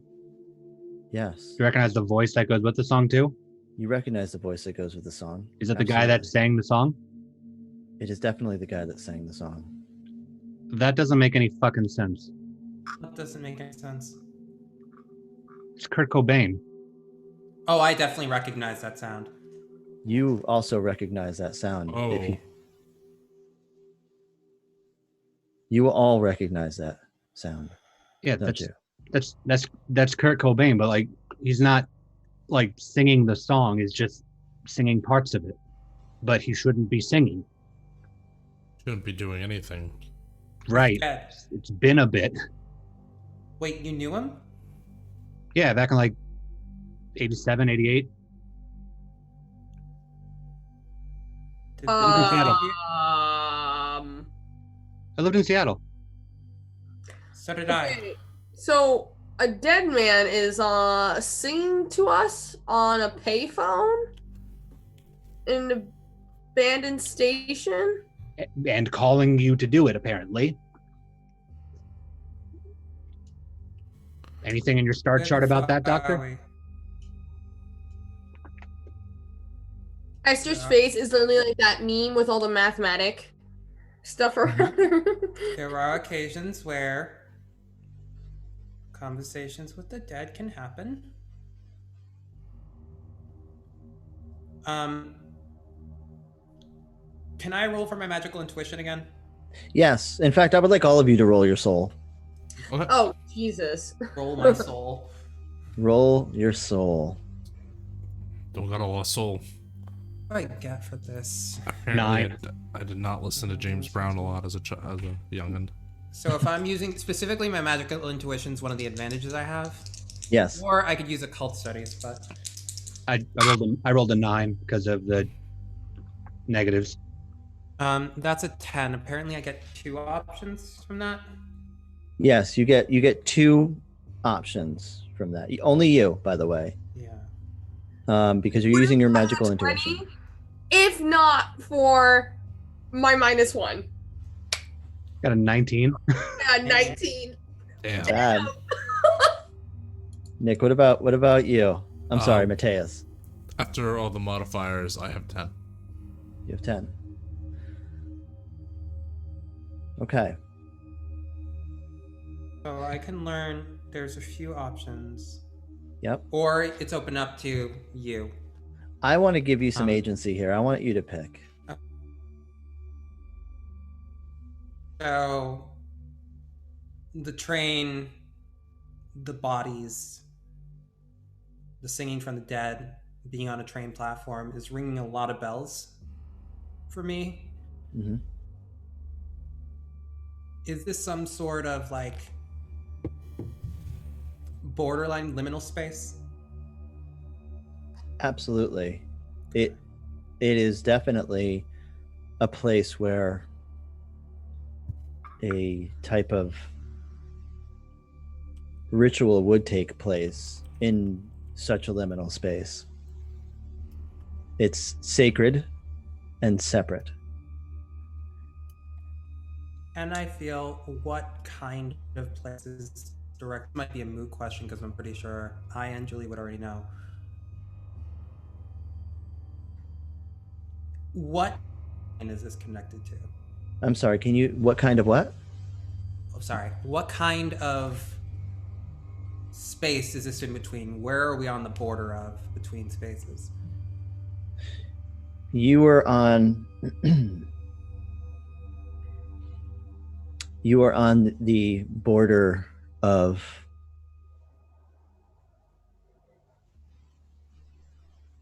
the divine and the end Like of the everything. cosmic end? Of everything.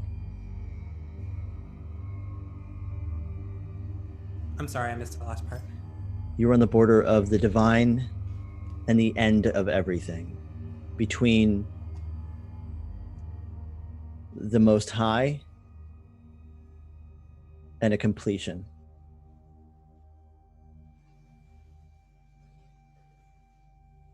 That doesn't sound so good. I know I didn't hear that, but oof. It is a ritual which has been completed just this moment. As you are exiting the platform,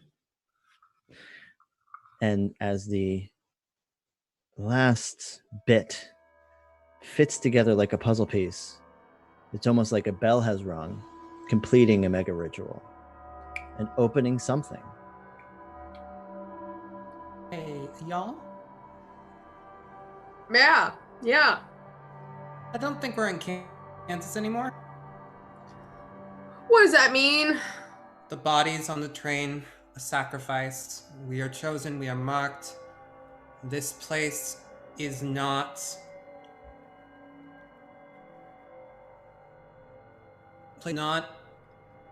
what it appears to be. How do you know all this? I've been around. I don't think now's the time to play coy with your answers. Look, girl gets bored, gets into some occult, double doctorate in fucking occult studies and other sorts of archaic bullshit, and then you get your medical doctorate. You know how things do. I got into free dance when I got bored. You got into witch shit? I guess one of us is more entertaining than the other. But yeah, essentially. Oh boy. Occultism generally, Kabbalic lore, stuff. But you're one to ask, because you're the one that has asked the least amount of questions here. Buddy. What is there to ask? Um, Are we supposed to be asking something? What on earth is there to ask apart from what the fuck?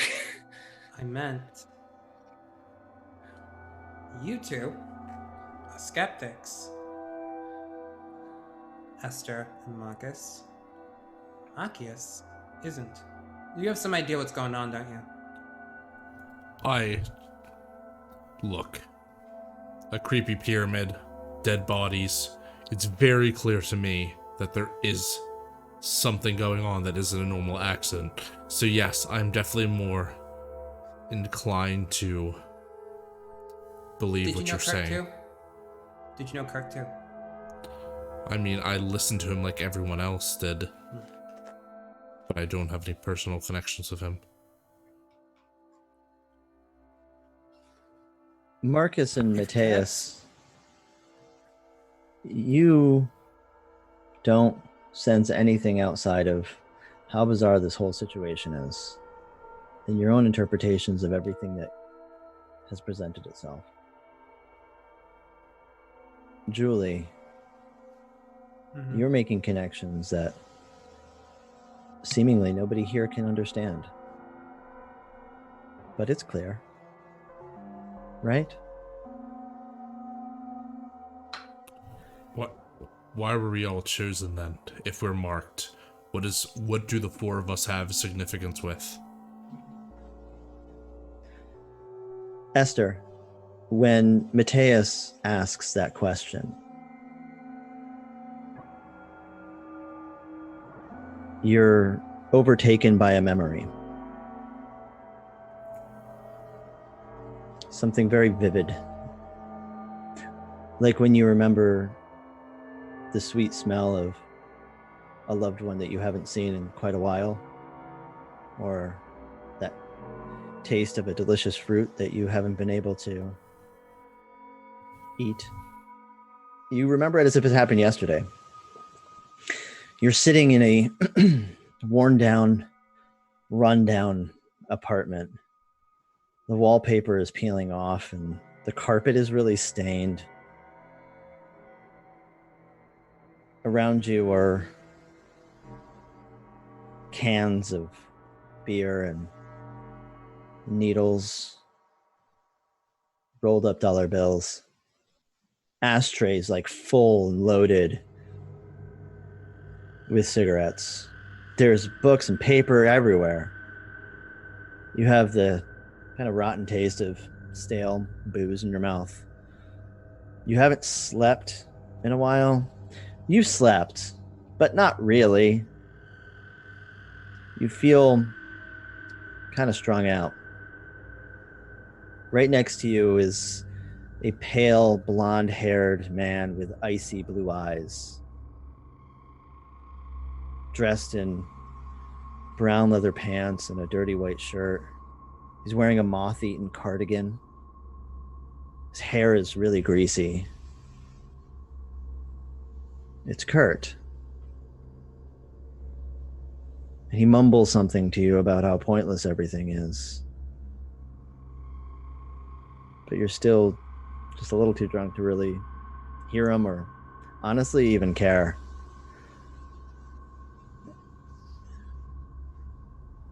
On the other side of you, on the other side of the coffee table, laying around the room are your three very good friends. You've known them for years.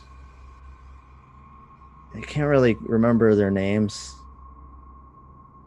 Maybe you're too strung out. Maybe you shouldn't have mixed your party favors. But a new memory starts to kind of form as your three very good friends from the subway, or from... not from the subway. You know them, right?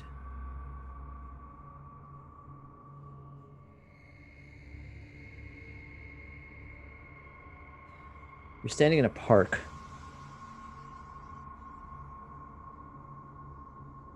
All of you are standing in a park.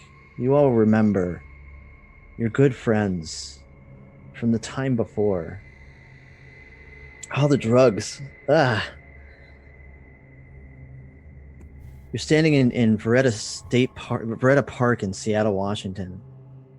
All of you are overtaken at this moment by this memory. You can see it as you're staring at each other. Why did it happen? You recognize the stone stairs and walking trails covered in graffiti. A memorial is taking place in front of a park bench covered with flowers and candles, beer cans. The sky is dark and heavy with rain. The memorial has just finished. There's a blonde woman crying dramatically, as she's wont to do every single day, crying, always the victim. There are lots of people, police, guarding spectators that are, God, they're kids, teenagers, spectators, kind of, and they're crying too, but they're not crying dramatically. They're actually really, really moved and upset. You look down on the park bench and there's messages scrawled in the marker. We love you, Kurt. We miss you, Kurt. It's better to burn out than fade away. It was Kurt Cobain's unofficial memorial procession. And standing with you, close with you through this moment of losing someone so early in their lives, your friends from the subway. Your threads have intertwined through time and through space. And the demons are still hanging by a thread.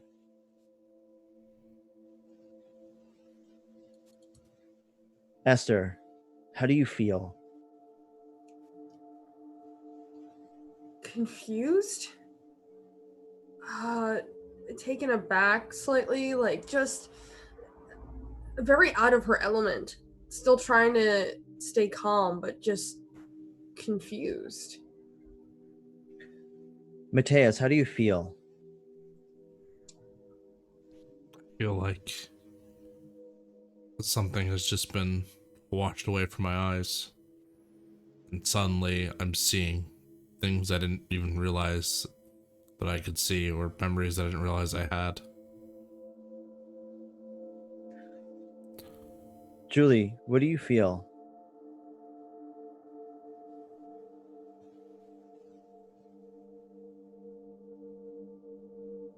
There was a piece that was lost, and now it has been filled. And I am neither surprised nor shocked, but I am very deeply afraid. Marcus, how about you? What do you feel?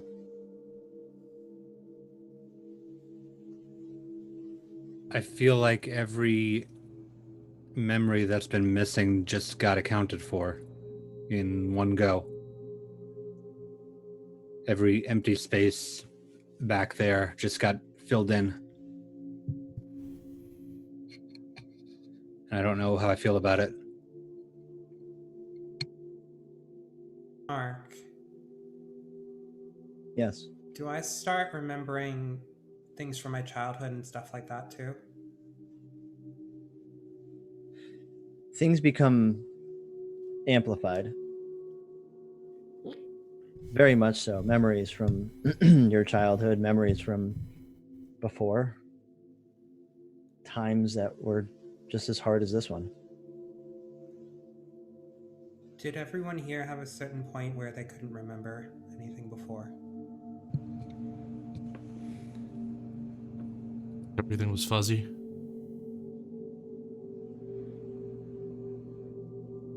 Yeah. Like everything pretty much before I started at Yale.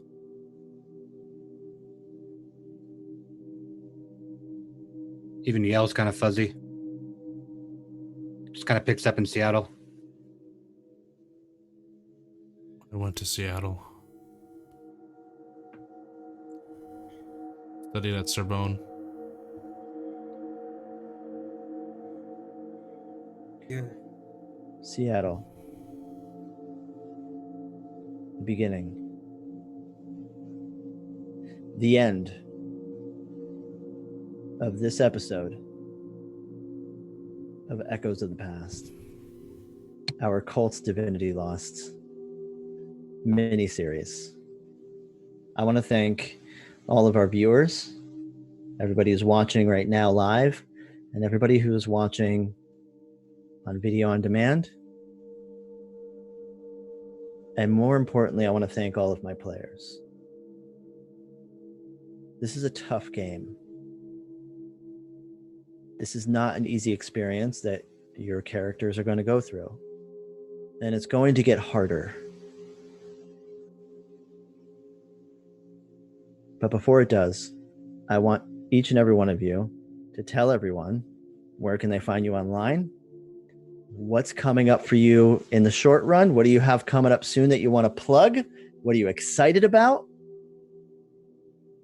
and also what makes you happy, so that we can get some positive emotion out of this, so that we're not feeling so dark and depressed after this game ends. Persephone. Of course you make me go first. You monster. Hi, I'm Persephone. I am the DM of Fast Times at D&D High. You can find me at Persephorath everywhere on the internet. If I do not have, won't find that name. As far as things that are coming up, Fast Times is up for an Audioverse Award. The deadline for that is 2 weeks from now.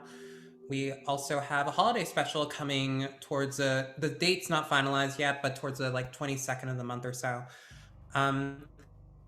And I will be here every Wednesday with these fools trying to figure out what the hell is going on. And what makes you happy? What makes me happy? You know what I'm pretty happy about?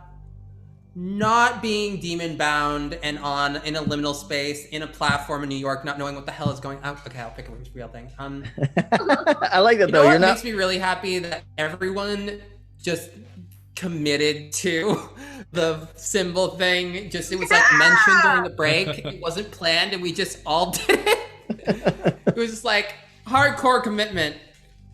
I love it. That's the game. Mm-hmm. Zach. Hi, that's me.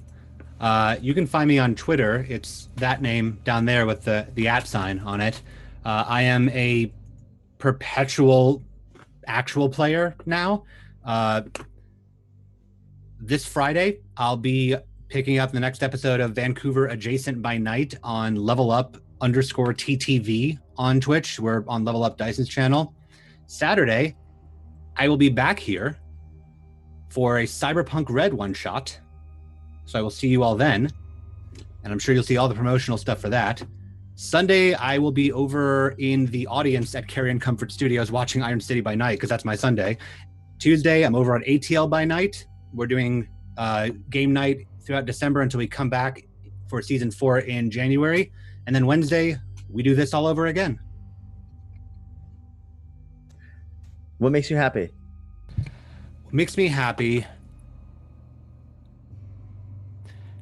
Probably my partners and being able to perform, because I missed being able to do stuff like this for a while, and there's a sudden flood of it now, and I really like getting to perform and getting to play with new people, with old friends, do it online so everybody can watch it, judge it, enjoy it. It's a blast. Beautiful. You're a great performer too. Raquel. Hi everybody, I'm Raquel Skellington. You can find me online on everything as Raquel Skellington, on Twitter specifically as Raquel Skelling. What's coming up next is actually tomorrow. I'm going to be on Encounter Roleplays Axe and Punk. So make sure to check that out over on their channel. And of course, I will be posting and retweeting about it, so you guys can, come and watch another stream. And what makes me happy? Honestly, 100% real, big mushy. My friends make me happy. Aww. My lovely boyfriend makes me happy. And, I just decorated my apartment for the holidays, and that, brings me joy. She gave us a little sneak peek on what her apartment looks like, and you did a bang-up job decorating. Don't show it on camera right now, but you did a bang-up job decorating that apartment. It looks fantastic. Thank you. And of course, my boy Nicholas. Nick. Hi everyone. You can find me on Twitter at NoblemanNick, as well as on Instagram at NoblemanNick. My Instagram is a little bit more personal. My Twitter is more about all my TRPG stuff. You can next time you'll see me on stream is most likely gonna be next Wednesday when I do this again. However, I'm also in 2 Tuesdays time. I'll be on the December 15th. I'll be coming back with my show, The Deep Dive on Gehenna Gaming Twitches. We're going over Changing the Lost, a really awesome system that's near and dear to my heart. And we got Jacqueline Brick that's coming on as well, and she's awesome as well. She actually helped write a lot of the stuff for Kult, translating and whatnot. And so Editing, this is safety mechanic. Yeah, This is her wheelhouse. So she was watching our deep dive yesterday and really talking about it. And what makes me happy? I'll also say, like, my friends and my lovely girlfriend who are all watching. Like, a bunch of them are watching. I saw them in the comments. I also like this turtleneck. It's so much comfier than I thought. I literally was like, I'm gonna sit here and wear this, and it's gonna get hot. It's a look. You look great in it, man. You're rocking a turtleneck. Good luck, yeah. For a pretentious rich guy, I think it makes sense. So I'm really excited. I know. I was trying to wear something army green. Yeah, it's very army green. I love it. I wish I could rock a turtleneck, but I feel so claustrophobic, and I'm like. It kind of just like mends into my beard, so it almost gives this like infinite beard look, which I'm down with. I like it. Infinite beard, infinite turtleneck. Exactly. Where does the beard end and the turtleneck begin? I don't know. Find out next time. I can find out next time. And I am Mark Q Anderson. You can find me on Twitter at Marcosius with 5s instead of S's. More importantly, follow Gehenna Gaming. Don't follow me on Twitter. What do I have coming up? Well, gosh, yeah. Well, we on nothing we can talk about. Yeah, nothing. God, there's something that we're planning that's so exciting, and I want to spoil it so bad, but I'm not going to. But we have on Thursday. It's related to something very, very exciting that everybody's really looking forward to and demanded us that we do something. That's all I'm going to say. Thursday is Witchburner here on our twitch.tv/Gehenna Gaming. That's at 7:30 p.m. Eastern time. There's only 3 episodes left on that one, so make sure you watch it because it's really good. I'm really enjoying this one. Ian is actually on that show, who is one of our co-founders. And then we have Ace Adventure. It is the series finale on Friday at 7:30 p.m. Eastern time. It's an amazing game. It's all about high-flying action, fighting monsters, and punching Nazis. It's a really cool fucking game. It's on Kickstarter right now, so go Google Ace Adventure and back it right now because it's a wonderful game. It's a really cool concept. So definitely check that out. And then on Saturday, we're doing Cyberpunk Red. That is going to be a damn good game. So check that out as well. Come back here every single Wednesday, 8 p.m. Eastern Standard Time. Eastern Standard Time? Yeah, we're in EST now. Mm-hmm. Twitch.tv/Gehenna Gaming. Follow us all over the place. Buy our t-shirts and all the other stuff we have in our shop. What makes me happy? The fact that people like what we're doing here. The people that I love Kult. Kult makes me happy. Having other cultists like you, all of you, my players, and all of you, the audience, loving this game.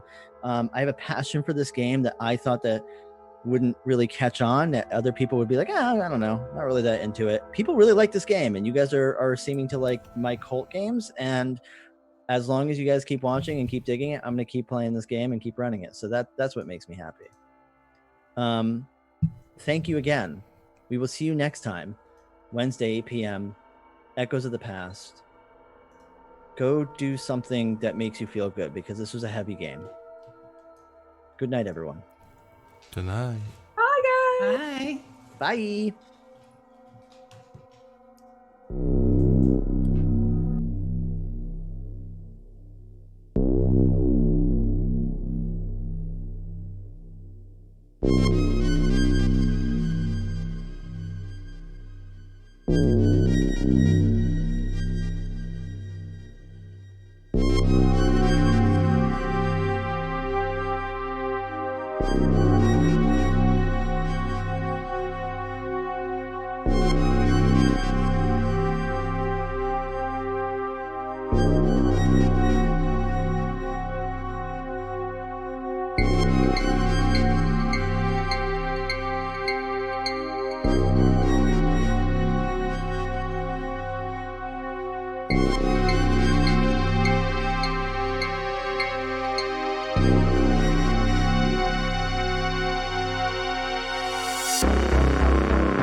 You have been watching Echoes of the Past, a cult actual play on Gehenna Gaming. If you would like more horror-oriented content, please follow us at Gehenna Gaming. And check out our website, gehennagaming.com.